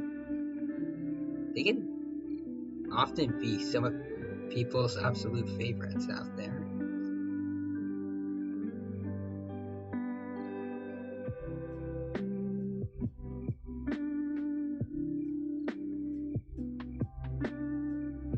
And also,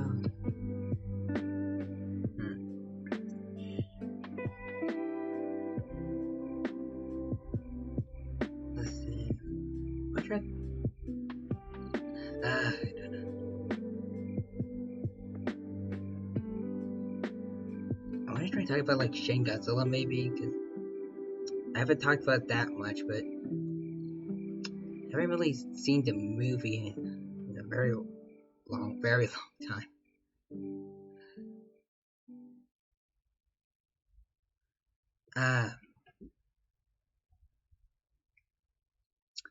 Well, I will say some things I know, like, I don't think they ever revealed, like, Shin Godzilla's first form. Like, we saw, like, a few shots of it, I think, in the water, but then after that, it comes out on land in its second form, Kamata-kun, I think it's called, and it just kind of waddles around across Tokyo, spilling blood, and then it goes into its third form, which I think it's like Shinagawa-kun, I think it's called. Where it's basically just Kamata-kun but standing up. And then it goes into the ocean and think that it comes back in like the full the final, like the fourth Shin Godzilla form that I just drew. And then the fifth form, right? I think it's like the little humanoid thingies that were at the end of its tail. And I wonder if they're going to ever make like a sequel to Shin Godzilla. I think they're making like a Shin Ultraman movie, but I wonder if it's actually going to connect to Shin Godzilla at all or not. But if it is, though, Godzilla vs. Ultraman is that could definitely get a lot of people excited. Maybe not on par with like Godzilla vs. Kong kind of hype, but at least to monster movie fans, especially G fans, I think they're gonna like that a lot.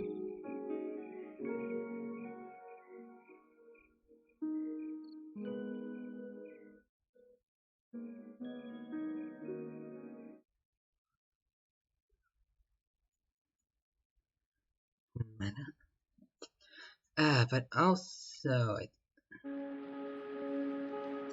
I think there was a Shin King Ghidorah, but I think it only appeared in like one crossover between Shin Godzilla and like Evangelion, I think, and like some VR game maybe I think it was, and I don't know if it was ever translated to English.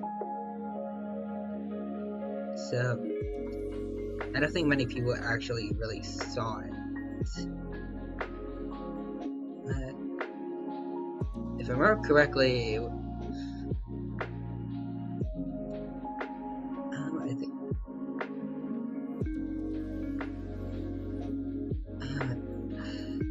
I may have seen a couple pictures of it, but I'm pretty sure it was a sight to behold, to say the least. Like it was, I'm pretty sure it was a very frightening looking creature.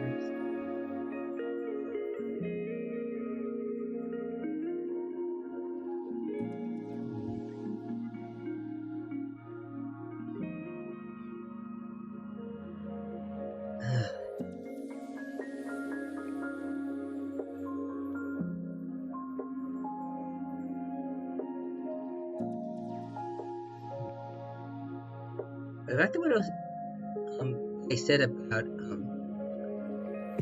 Connor McDowell and like his like comic dubs and like how they make me really appreciate like the personalities of like the legendary titans, like the MonsterVerse titans.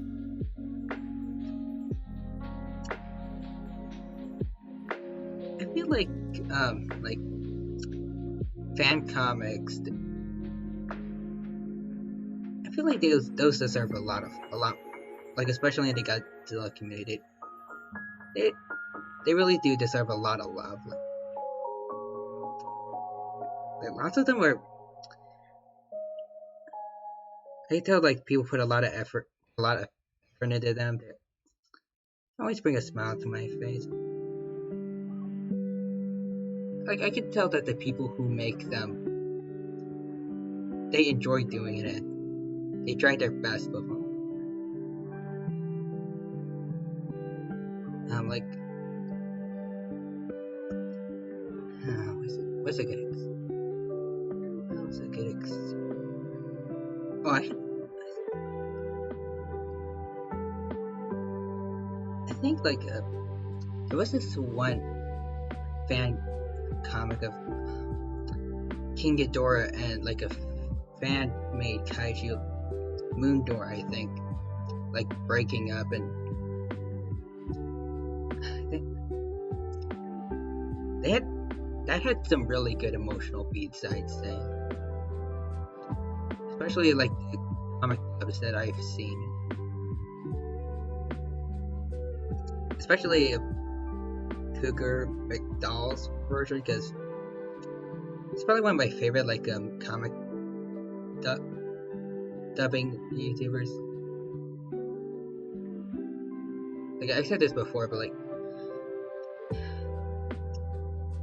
like the voice that he gives like King Ghidorah's left head Kevin, I like the way he makes him talk, like everything about him is like it's perfect. Like every time I think about Kevin now, like that, I always think of him like talking in the voice that Cougar gave him. And same thing with the other two heads, Ichi and Ni.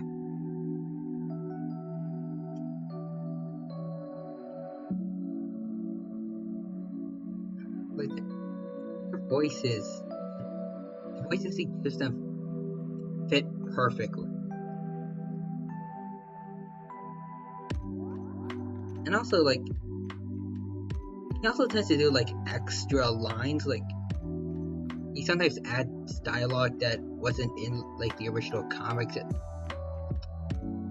And I think they really worked to add, like, a little extra personality and such.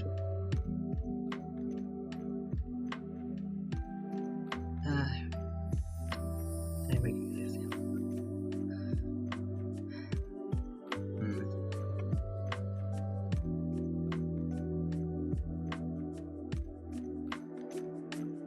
it's like there's this kind of like there's this one running joke in particular, like, even though I don't think it's really been like in the actual comics, like the actual comics, like there's a bit of a joke like where Kevin's always telling his brothers that he's the fan favorite, which is true, by the way. Kevin is precious and must be treasured.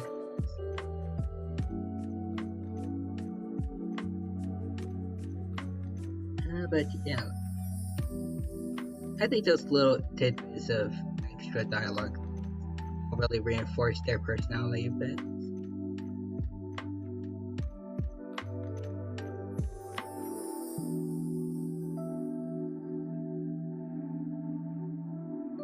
And of course, it's a little extra bit of entertainment.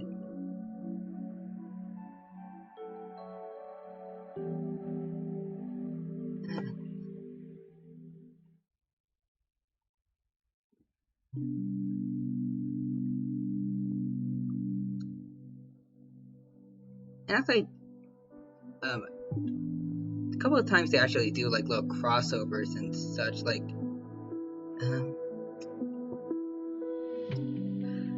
the person who made Muradora, and there's also a pretty big Godzilla fan comic maker, like Rubes. They've made a couple comics, I think, before with each other, like their versions of Godzilla and Mothra will actually, and Rodan, I'm pretty sure too, will actually meet each other. And also, I've mentioned before, like Munadora with King Ghidorah.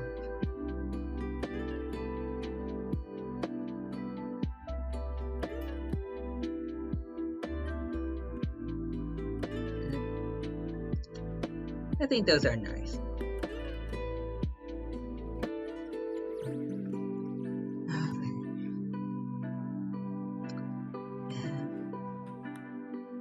Also, speaking of like fan comics and such, someone actually made like a full-on full graphic novel of an old script for one of the things. Well, an old script of what Godzilla 1998 could have been. Like one of the ideas for Godzilla before Roland Emmerich and I forgot the other guy, but like before they showed up, and like just about everything else people were coming up with for it, like there were a lot of crazy ideas out there. Like I think like Godzilla originating from Atlantis to being a dinosaur, well, not like a creature created by aliens using dinosaur DNA, and like he would fight like in that specific script that the graphic novel is based off of. He fights like a griffin, which is actually like it's like an alien creature that was using DNA of like any animals they find to like make its own body. I don't know, it's been a while since I read that comic, but it's very well made, gotta say.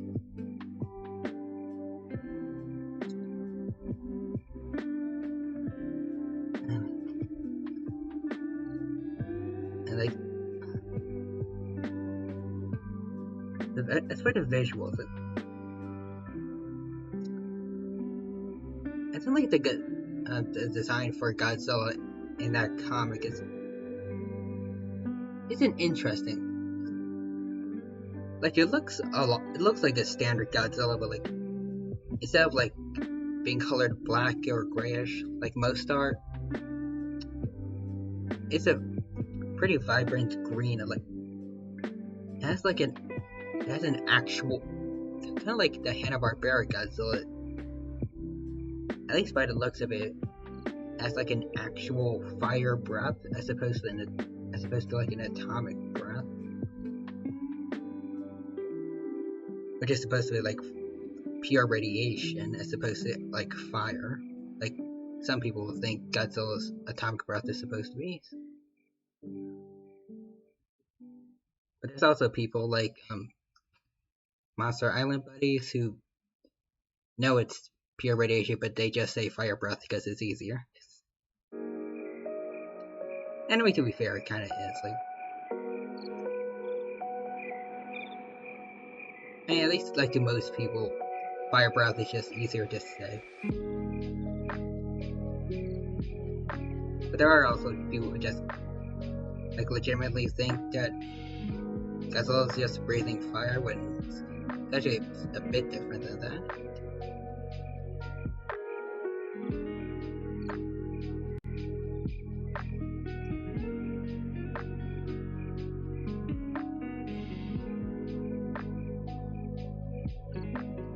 But anyways,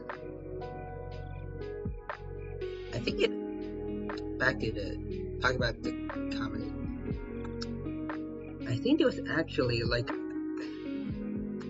possibly a homage to 1998, but I'm pretty sure there was a scene where like that Godzilla breaks down, well, like it attacks like a small fishing village. I think like it like it eats some of the fish from like the building it tore down before like roaring his. What did I say before? What did I say like? But yes.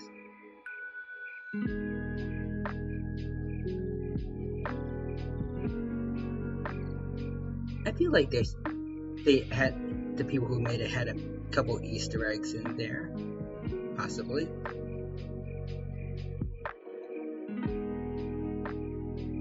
And I feel like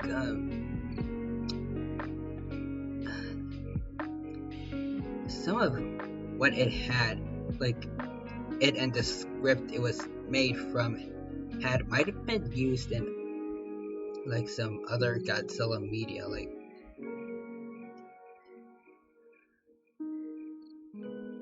an important part of the comic was like red liquidish stuff that apparently kept Godzilla dormant, which I guess it's not the same as, but like it's definitely similar to like the singular point red dust stuff.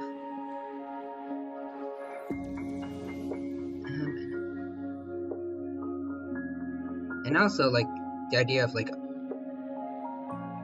bunch of aliens using like some alien life using like life forms on Earth and its DNA to make them stronger. That's kind of a lot like Orga, actually.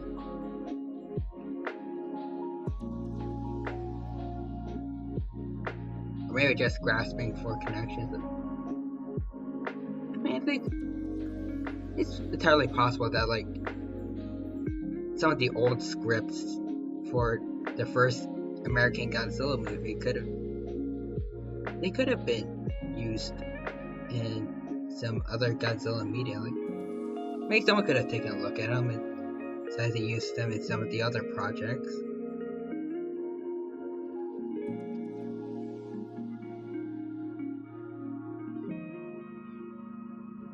And that also brings up like there's a Godzilla fan animation I watched not too long ago of like Godzilla and like and Ankyras and Rodan, I think. stumbling upon an island just full of like rejected Godzilla concepts and ideas. I think what like there was like that weird robot like waifu creature, I think, that was supposed to be like part of the Showa era. That I think like the movie would have been like Bride of Godzilla, I think was called. It's a weird thing. I don't remember a lot about it, but I'm pretty sure Monster Island Buddies made a video involving it, at least. Like, I don't remember exactly which one. It might have been like a top 10 or something.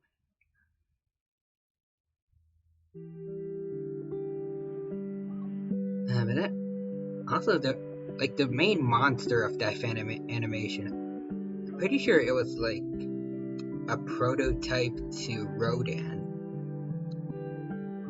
That was it's covered in feathers a lot, and actually reminded me a bit of like maybe like an old idea of like an Archaeopteryx, maybe.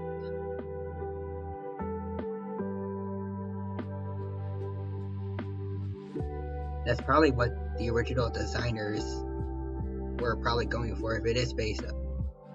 I mean, it definitely it has to be based off like that, like old concept art.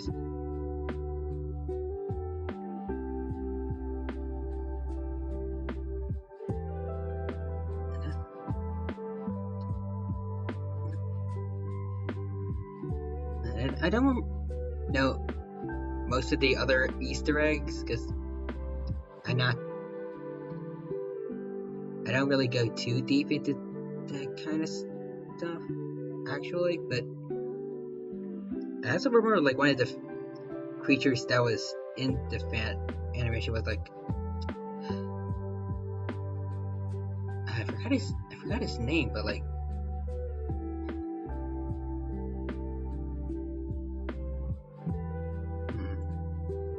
what's this?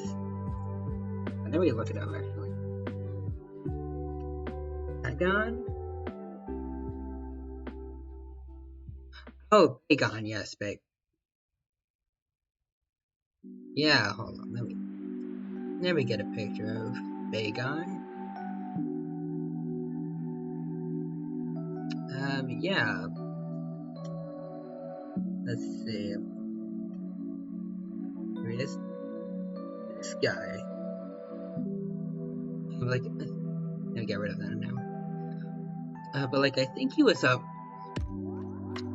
he appeared in like a video game, and lots of people have wanted him to be in an actual movie, and I think like some executives have tried, but it just never did. Like he was always getting scrapped or rejected, stuff like that.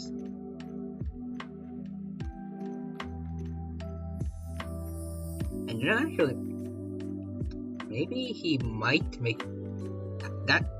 That might actually be a monster I want for Singular Point. Like, maybe they could actually make him like a main antagonist. Like, say he's the creature that created like the red dust and such, that's bringing all the monsters here. I don't know. It could be a cool way to finally bring him in, though, into like Godzilla media outside of the one video game he apparently showed up in. He might have appeared in some comics, I don't know. Like, I know Rulers of Earth, they really make use of the kaiju game, so if they did ever buy the rights to Bagon, then I'd imagine it was well received then. And I'm pretty sure in Rulers of Earth that they had Zilla fight Godzilla again, kind of like what happened in Final Wars, but unlike Final Wars, where he was just kind of like a ragdoll for Godzilla to throw around. Zilla and Rulers of Earth, like, he actually put up a pretty darn good fight. I'm pretty sure. Like, I want. I remember watching a video of it like a while ago.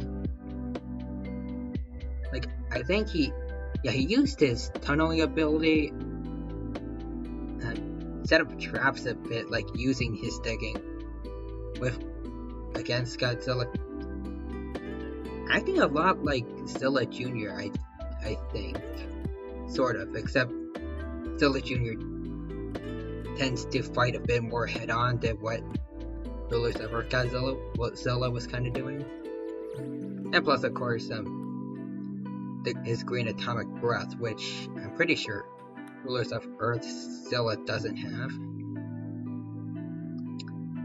I think I might have heard somewhere that they weren't allowed to give their Zilla atomic breath, and that's kind of a shame, because if it did have it, that would have been the closest thing to us getting Zilla Jr. again, outside of the last episode of Godzilla the series. That would have been nice.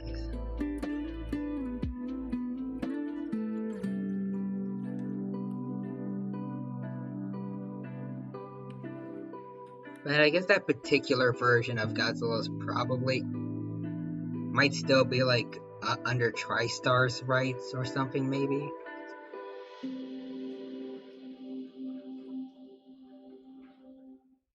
Because I think like I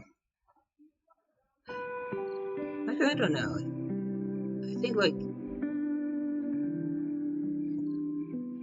I remember someone saying it like in a comment section, but like. Or maybe it was like a Wikizilla video, but like Godzilla the series might still be like trademarked under just like either like TriStar's Godzilla or just like Godzilla period. Don't remember exactly.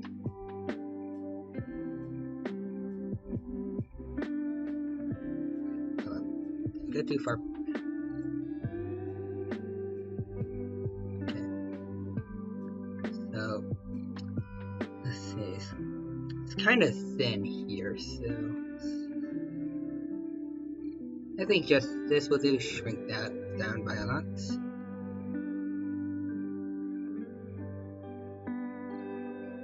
Yeah, no, okay, I think this will be good.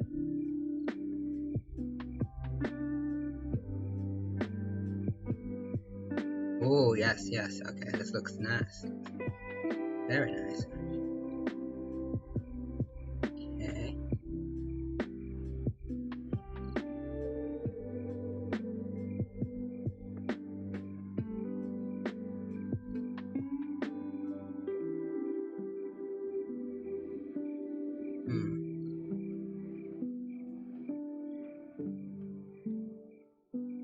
Hold on.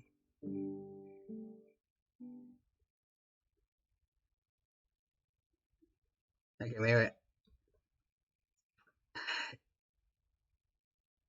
Did I change up the line art now, or? Okay, what? This works, I'll just go with that. I want to change up to 2.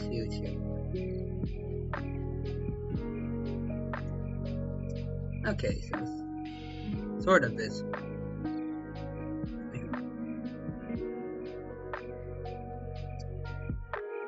Yeah, like this one, like a dorsal spike too.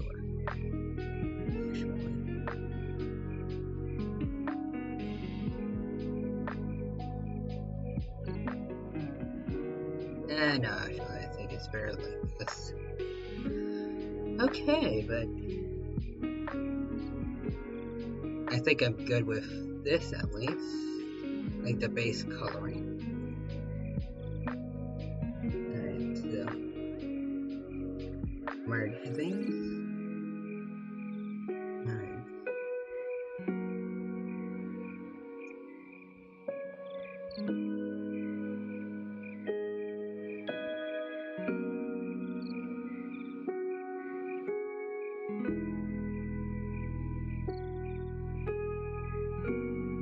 this should probably go under.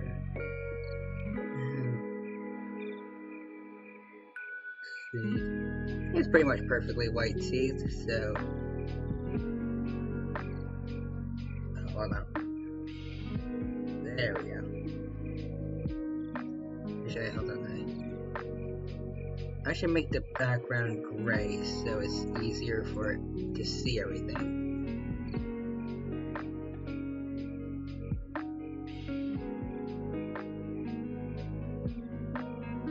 Yeah, there we go. Now back to... wait, this one over here.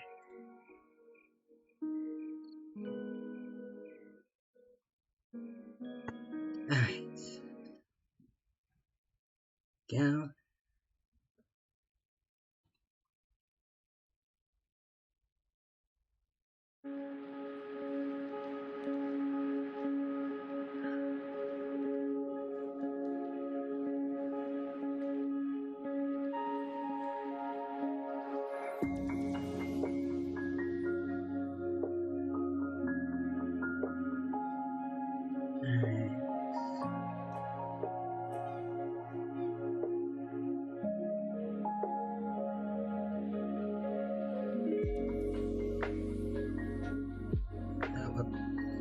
Wait, this one. Hey, there we go, perfect.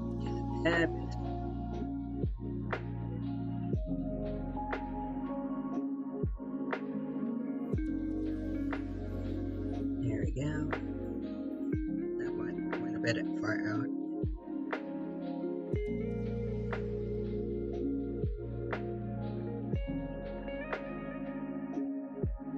Nope. Alright, there we go.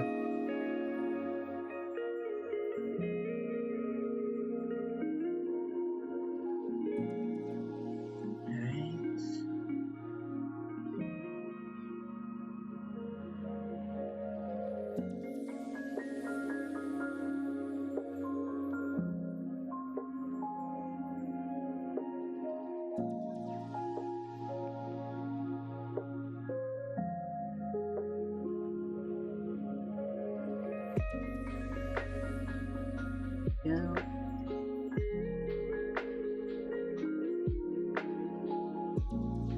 Okay. Go.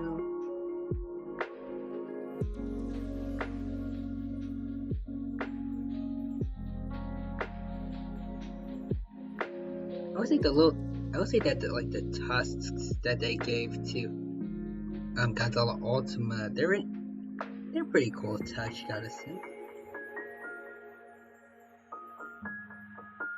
I guess they definitely did a lot to make this iteration of Godzilla like stand out from the others. Like just from the head, you can tell that this is something new.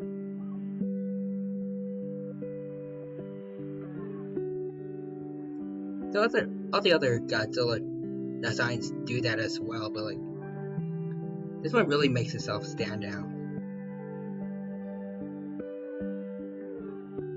Especially since it has like the multiple rows of teeth. I don't know if the other Godzillas really have that, but like it's pretty easy to see like with Ultima definitely.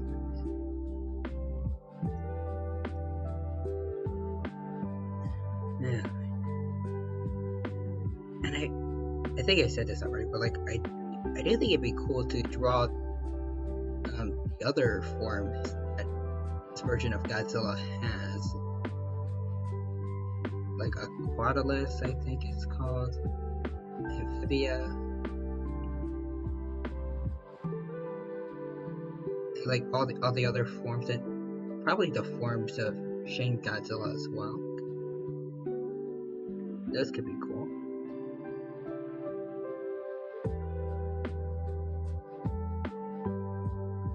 Alright.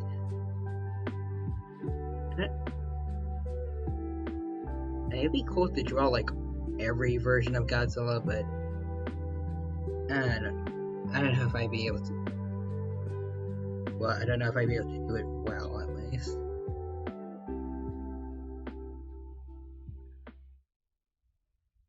I mean, like, with Earth specifically, I can't exactly draw wood very well, and that's kind of like what his skin texture looks like.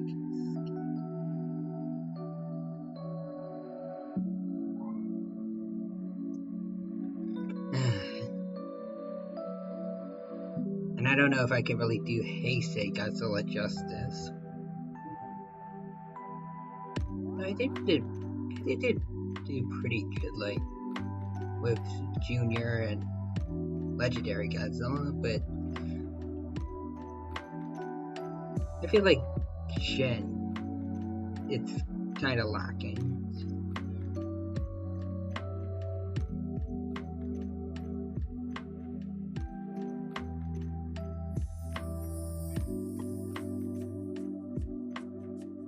But maybe someday. Someday.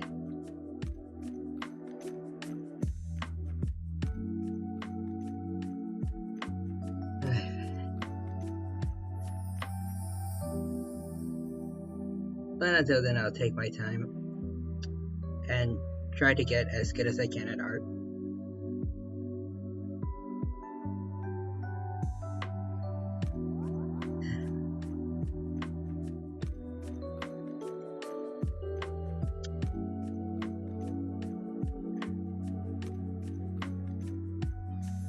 Okay, it's looking good so far.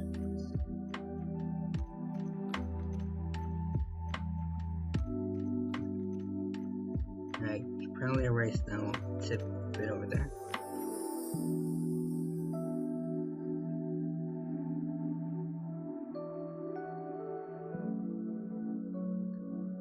What else is... what else is there?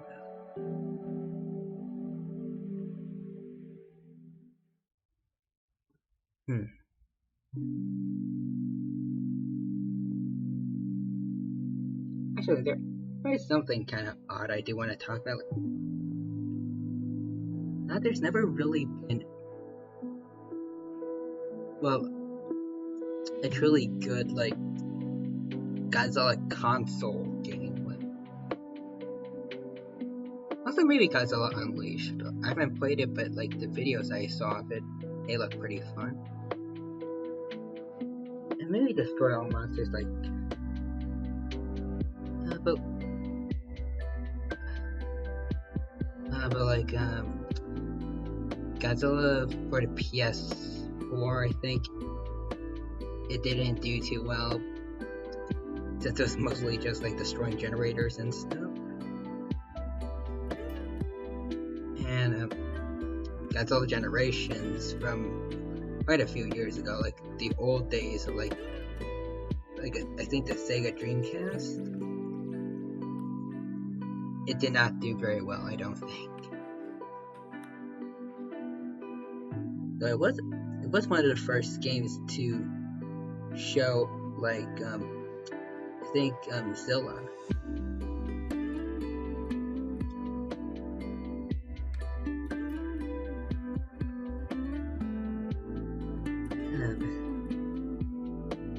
Yeah, there haven't been really too many Godzilla games out there.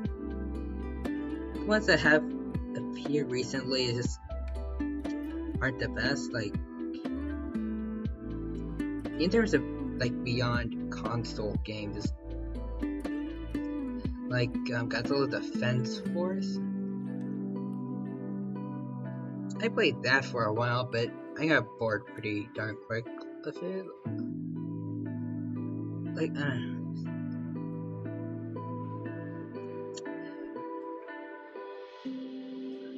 don't know, it's just like, if you ever get into it doesn't really feel like you're really doing much. Like, you could tap on the screen to, like, send in more soldiers and stuff like that. But, like, besides that,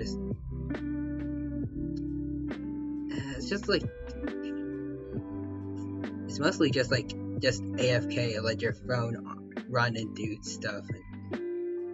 If you ever, whenever I came across a monster that was just too hard to defeat, then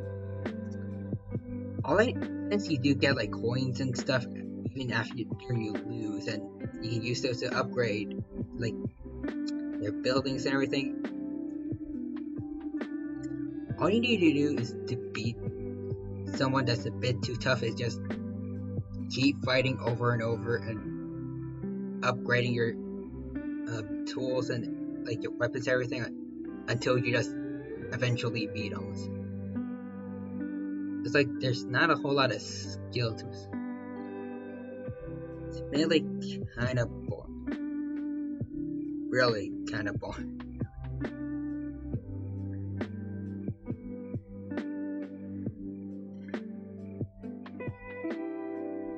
And I mean, there's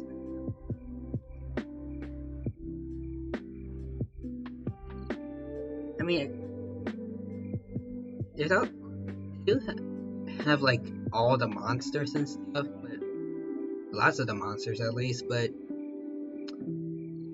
I mean, I don't know. Even when I saw like Godzillas and such, it didn't really spark much to me. It's just like, another boss I'll be done with in either hours or 5 minutes.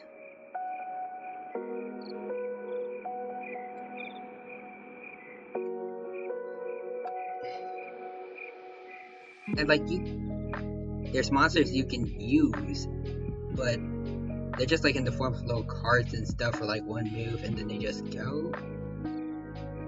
And I mean, that's just kind of boring.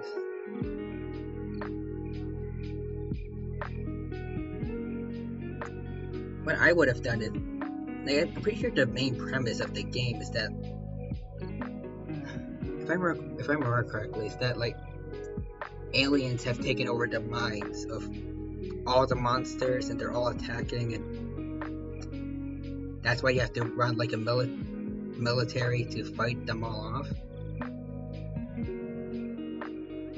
But since you get the option to use like monsters via cards, I feel like and you get them after you defeat the monsters. Like, what would be a better idea for me at least is they just throw out the whole card idea, and like after you beat a monster, they're free and they join your side to fight the aliens. And thus, like, you can have them as playable monsters, like, because I mean, no one wants to like play as like in a console game. No one wants to play as the military against monsters. Like, I mean, some people might, but like, everyone would love to have a monster on monster battle. So,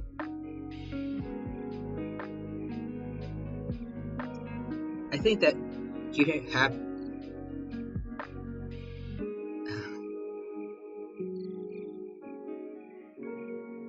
I think what they should have done is like they give you a starter monster, and then you just gotta go around using it to beat up other monsters, collect more monsters, as opposed to owning a military, which is, and this is kind of boring. I like when you fight, instead of just tapping the screen, I don't know, maybe it's more like a kind of like a standard like RPG in a mobile game where you have like certain attacks, health bars, energy bars, stuff like that, and like you can actually fight them with your monsters. I think that would make the game a whole lot cooler, and it would actually make winning fights better because you're actually using your skills as opposed to tapping a screen over and over again. And I think I've seen ads for like a few other Godzilla With mobile games, I don't know if those are licensed or not, but those didn't really interest me much either.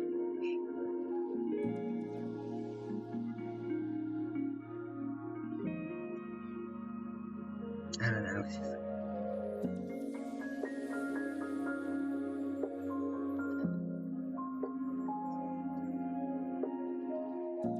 But hopefully we'll get a real good Godzilla game someday. And then maybe I'll be able to play it for you guys. That would be the dream. I need to see what color Godzilla Ultima's eyes are, because this doesn't really do the best job at it.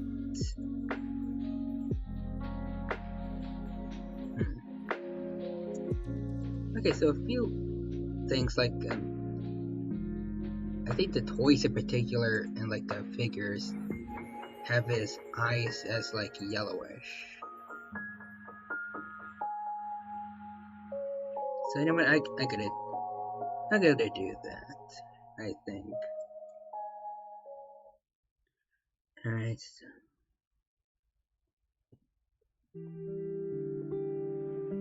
So color merge.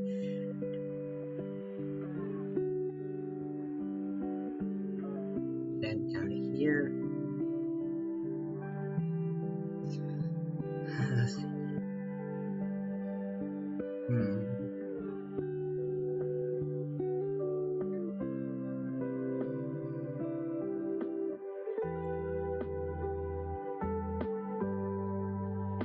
Okay, okay, they good.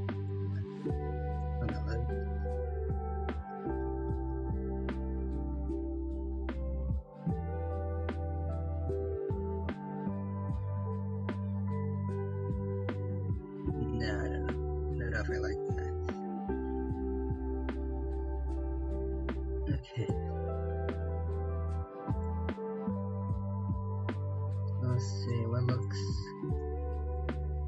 Ooh, this looks good. Very nice.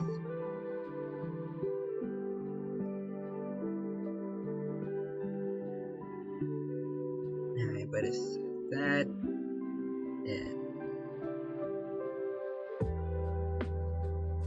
Let's see, what else? What other... They have like little rings around the eyes, like... Let's see.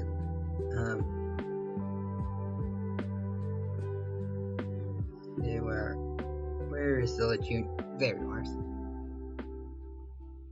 Well done. Oh, there we go. Like his eyes look like this, and then Shin's eyes are. I did get rid of Shin by mistake. My bad, but like Shin's eyes are just kind of like googly eyes. Like what? This Shin Ultima's eyes.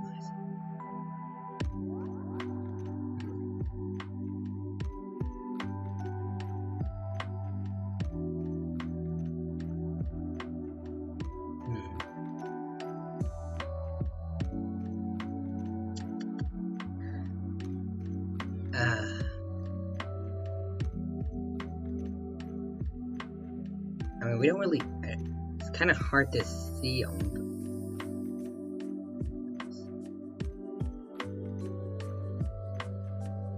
Oh, hold on.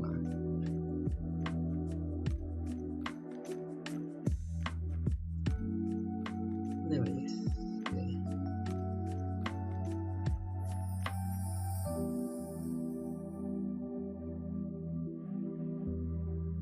Hold on a sec. Hold on a sec.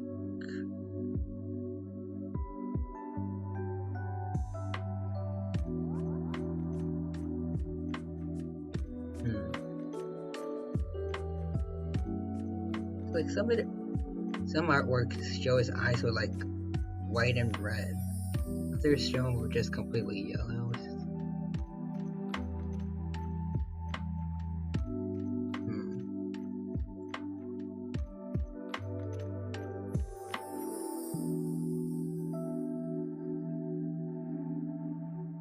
I think I see yellow a bit more though, so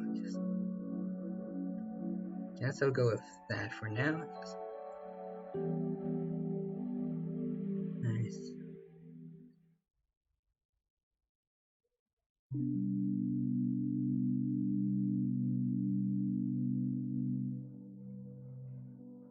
Oh, whoops.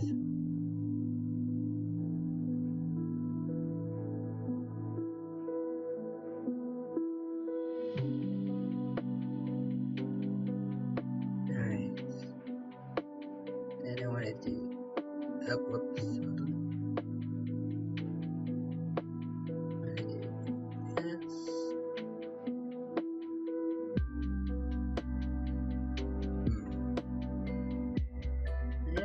No.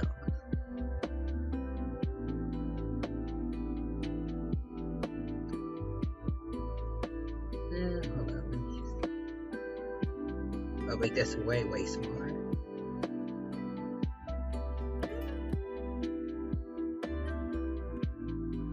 Okay, I think this might make it look a little bit better.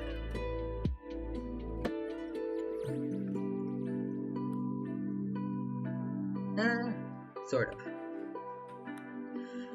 Okay, so I think it looks good for now. So let's see.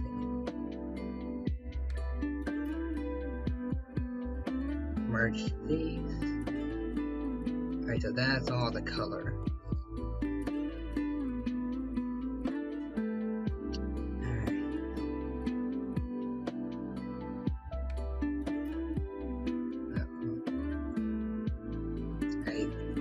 Okay, I made a couple extra hit spikes. Fast. Ah, well. But I think this turned out alright. Overall, I'd say. So, let's make this a bit darker. Do this. And make another layer. Or shit.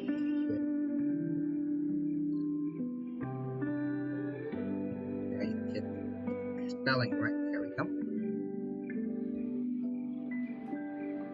Hold on, I gotta get it dark enough. No. Actually, maybe if I make a bit of a difference when it's bigger.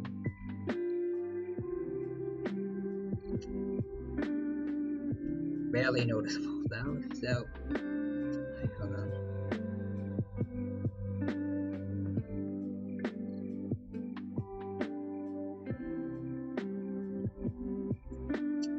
Okay, you know what? Alright, so I just gotta go with the usual thing. Black and just lightly do it.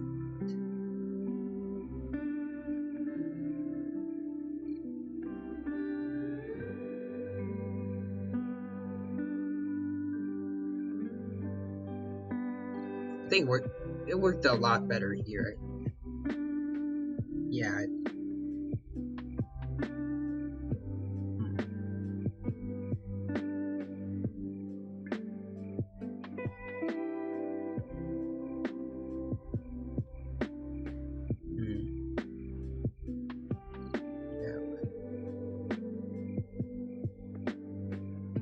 And a bit too dark around.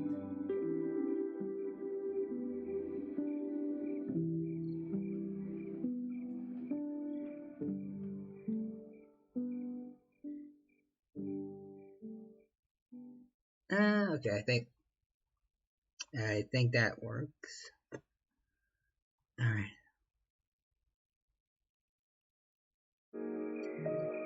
Just a bit dark.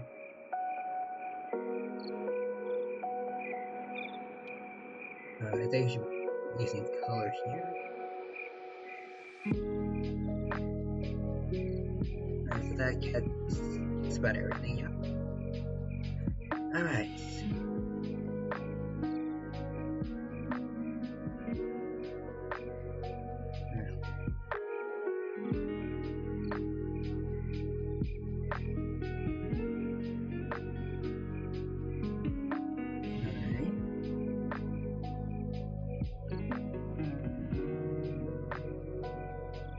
so round.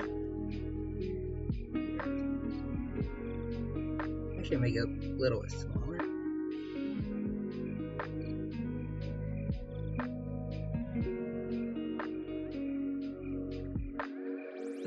Alright.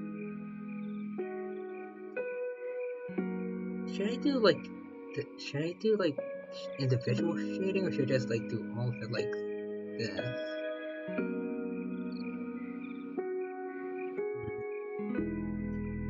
I mean, I feel like I should be doing like little bits for all of them, but I mean, with the bigger spikes, just kind of like cast shadows on the smaller ones, or I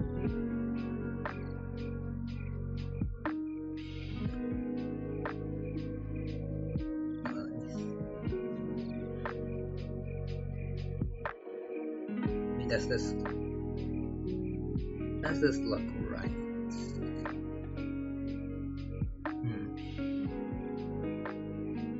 And I guess maybe if a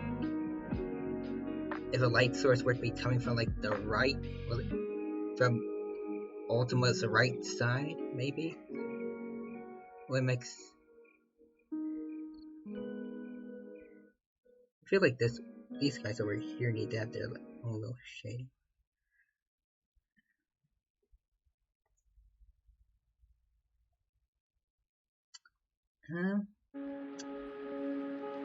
Alright, I think this looks alright. So in that case, time for the background. Alright, Godzilla Ultimate. Let's see what we got for you. I know exactly the kind of background I want. I just need to find a good picture for it.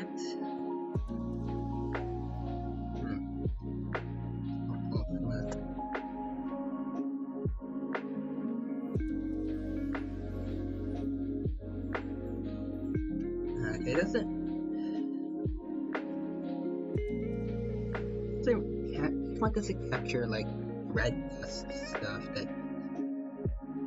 Ooh, okay, there we go.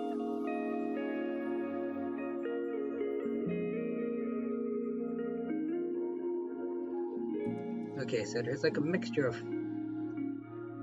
There's also fire around him, like Shin, but also like the red dust.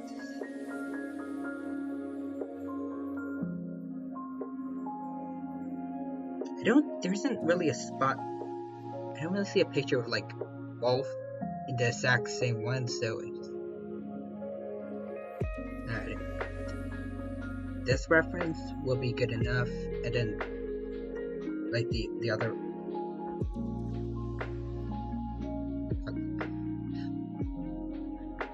Like the fire, I'll just do like myself. Shouldn't be too hard. Okay. Alright, so like the sky starts off really dark.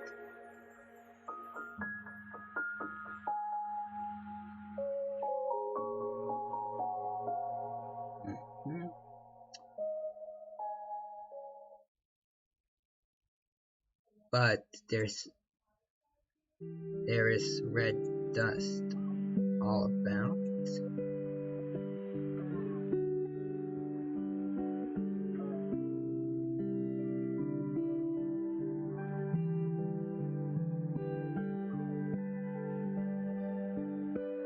And I wonder if there's anything here that could help make it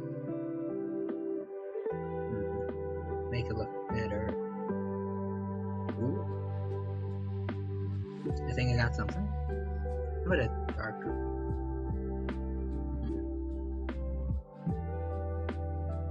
Okay, yeah. This. I think I like what I've got going here.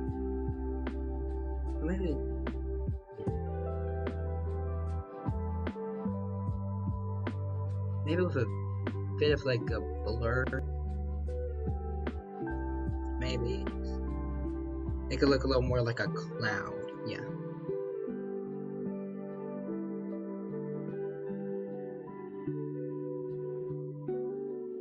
And I also need something similar at like the front because Godzilla can't be sitting just completely in front of the red dust. But I'm gonna try and like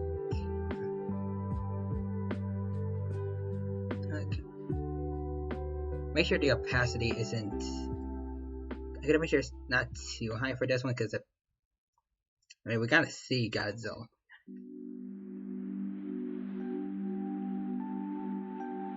Otherwise, what's the point of it?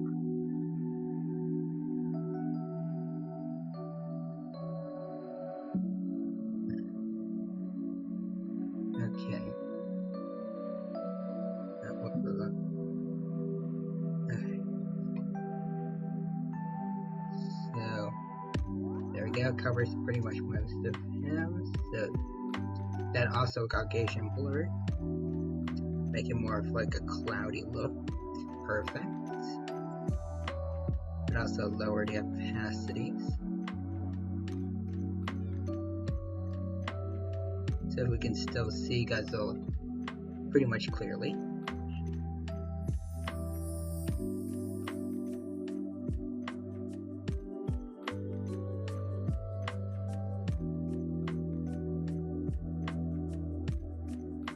And then right here, in between all of it, we can make our fire.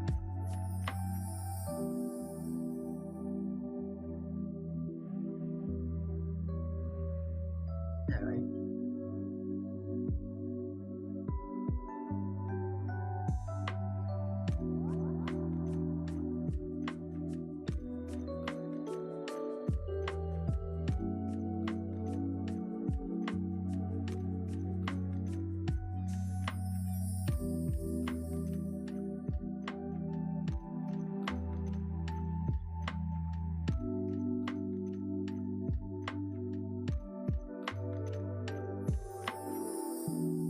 Oh, right, also, like, hold on, let me see. There's the Ultima Fire.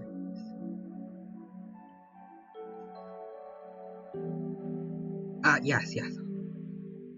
I want to have a whole bunch of embers around. Like, what? Like, what's, in here? Like this. I definitely want that.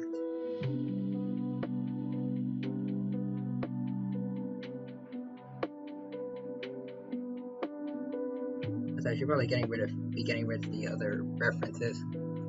Save up some space.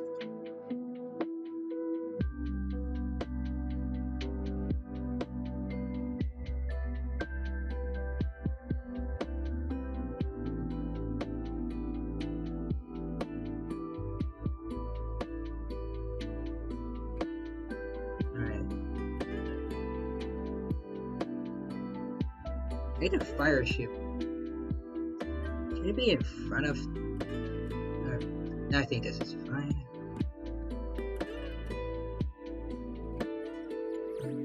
Yes.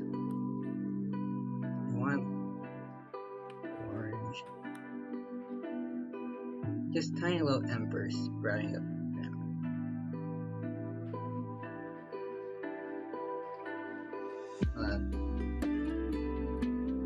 Any more orange?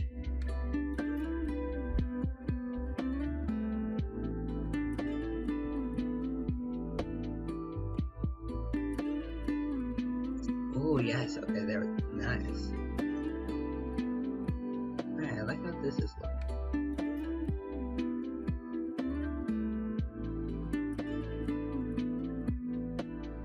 I gotta make them all going the same direction. Like the wind is carrying them.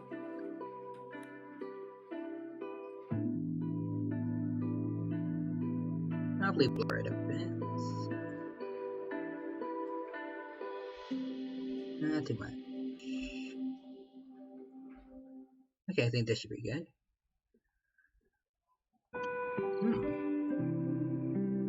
Okay, I think I like how this all looks. So, yeah. So maybe I want to actually want to increase the opacity of like the red dust a bit, so everyone still knows that it's there. But yeah, I like how this turned out. Not bad at all.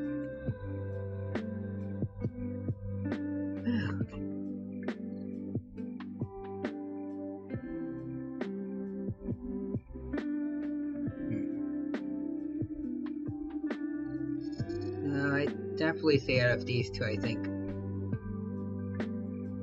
Ultima's definitely the better looking of the two. Shen needs work, I think. But Ultima, on the other hand, I think they did a really good job with him.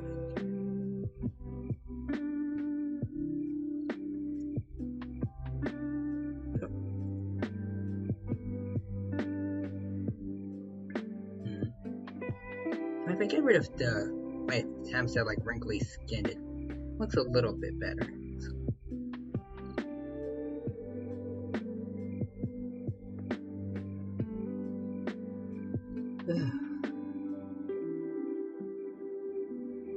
Alright, so let's see.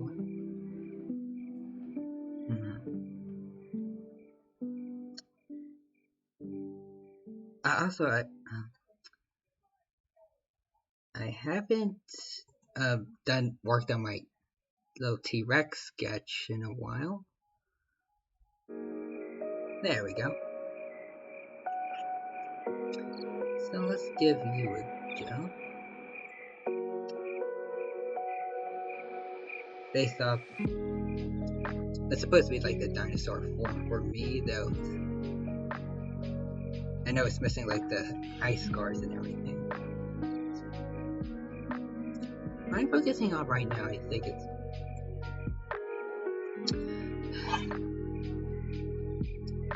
I want to get a good pattern for myself because as like someone has once told me, also like paleonerds have said about like the science of dinosaurs in documentaries and such, like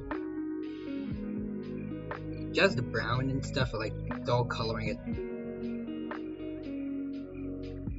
it's not something dinosaurs, even like large ones like T-Rex, should have. Like they're more than capable of having like brighter, more colorful kind of patterns. So like I've experimented a bit with like giving myself stripes and stuff, but I just want to know like what would look good on this. I don't know. Like there's this other feathered T-Rex VTuber, Red Claw. Like I haven't seen it clearly. It's kind of obscured it a bit. But like from what I've seen of like his Twitter banner, it's got some pretty cool mixtures of like red, gray. It looks really awesome. I want to know how like what I could do to make my design a bit more flashier.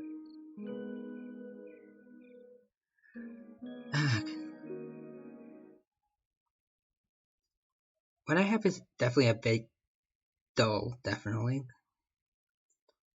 Like, should I have like stripes, spot pattern, mix of both?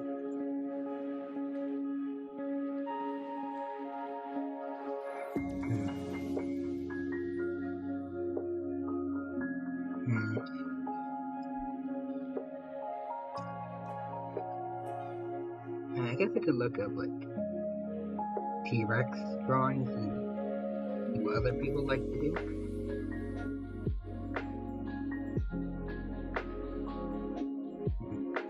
Scientifically T-Rex. Oh, when I say my T-Rexes are exactly accurate, most of them are kind of, as paleonaires like to call it, like shrink wrapped. Like it's exactly like basically just the skeleton but skin added to it, and like we did not factoring in like muscle or anything that would have made it a bit bigger.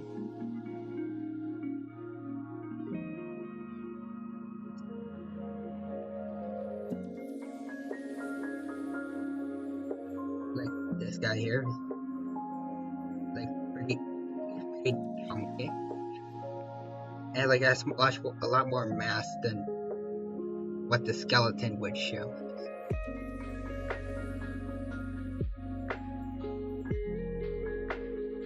But anyways,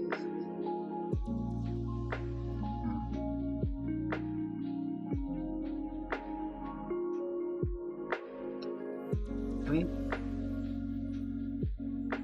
lots of artworks kind of like show like parts of the head just having a bit of a different color, but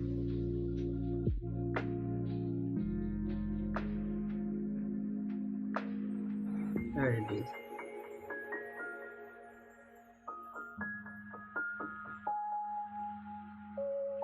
Wait, did I? Okay, I did it. I did do a scaly version, but now that I look at it, it looks kind of weird without it. So maybe that's just me.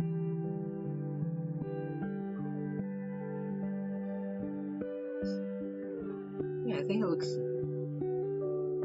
probably one of my best T-Rex drawings if ever done. I want to know what I can do to improve my look.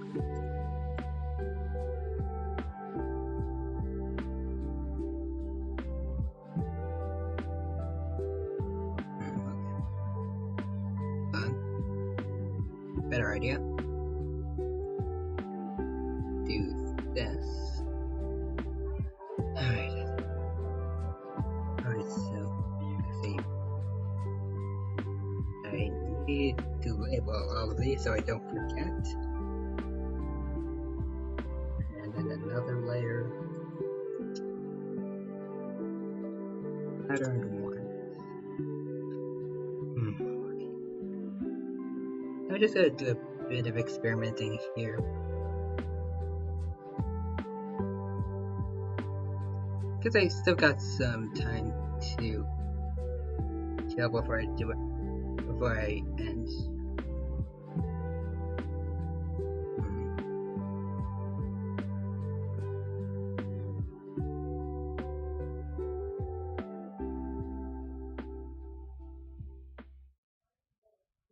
Nah.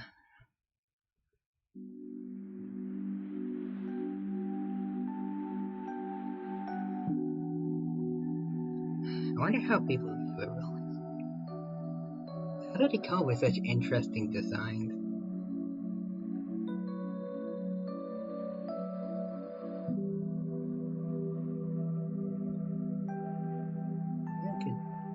Oh, nope.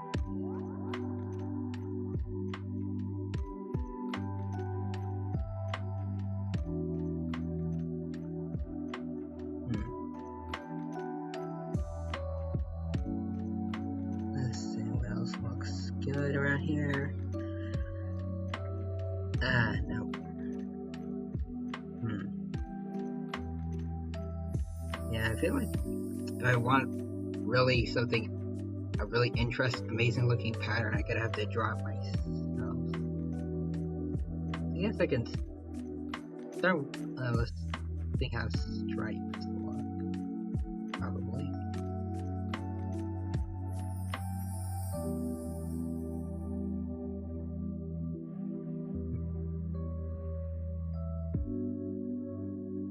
this way would look more look a bit more natural, maybe, like it's actually part of the skin.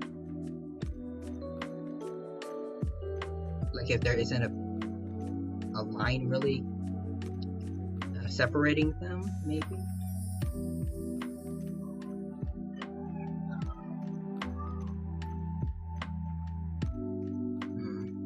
No, I don't.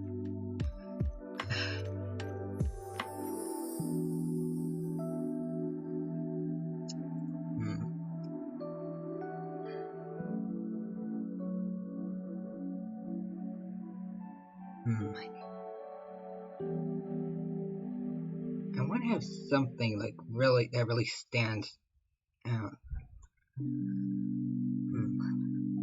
Alright, so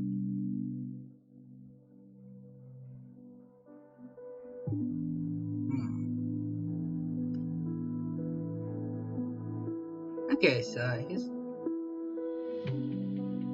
this T-Rex from Prehistoric Kingdom over here. Right short of here.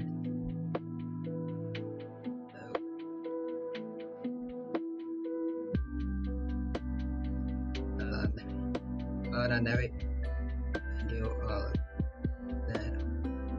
Wait.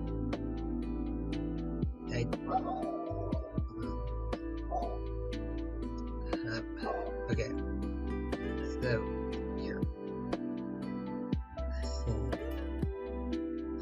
So it's got like a couple splotches all around it, and like stripes at the end, like on its tail.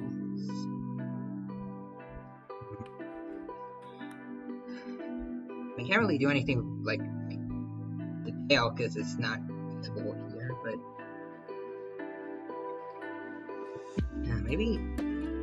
Well, the splotches are kind of areas where the splotches would be are covered up by the feathers a bit, so I guess they could also kind of go down here. Maybe.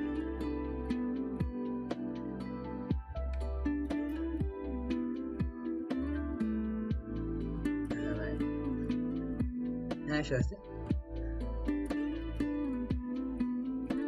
it's getting a bit late and I do need to talk with a friend soon about like college stuff, so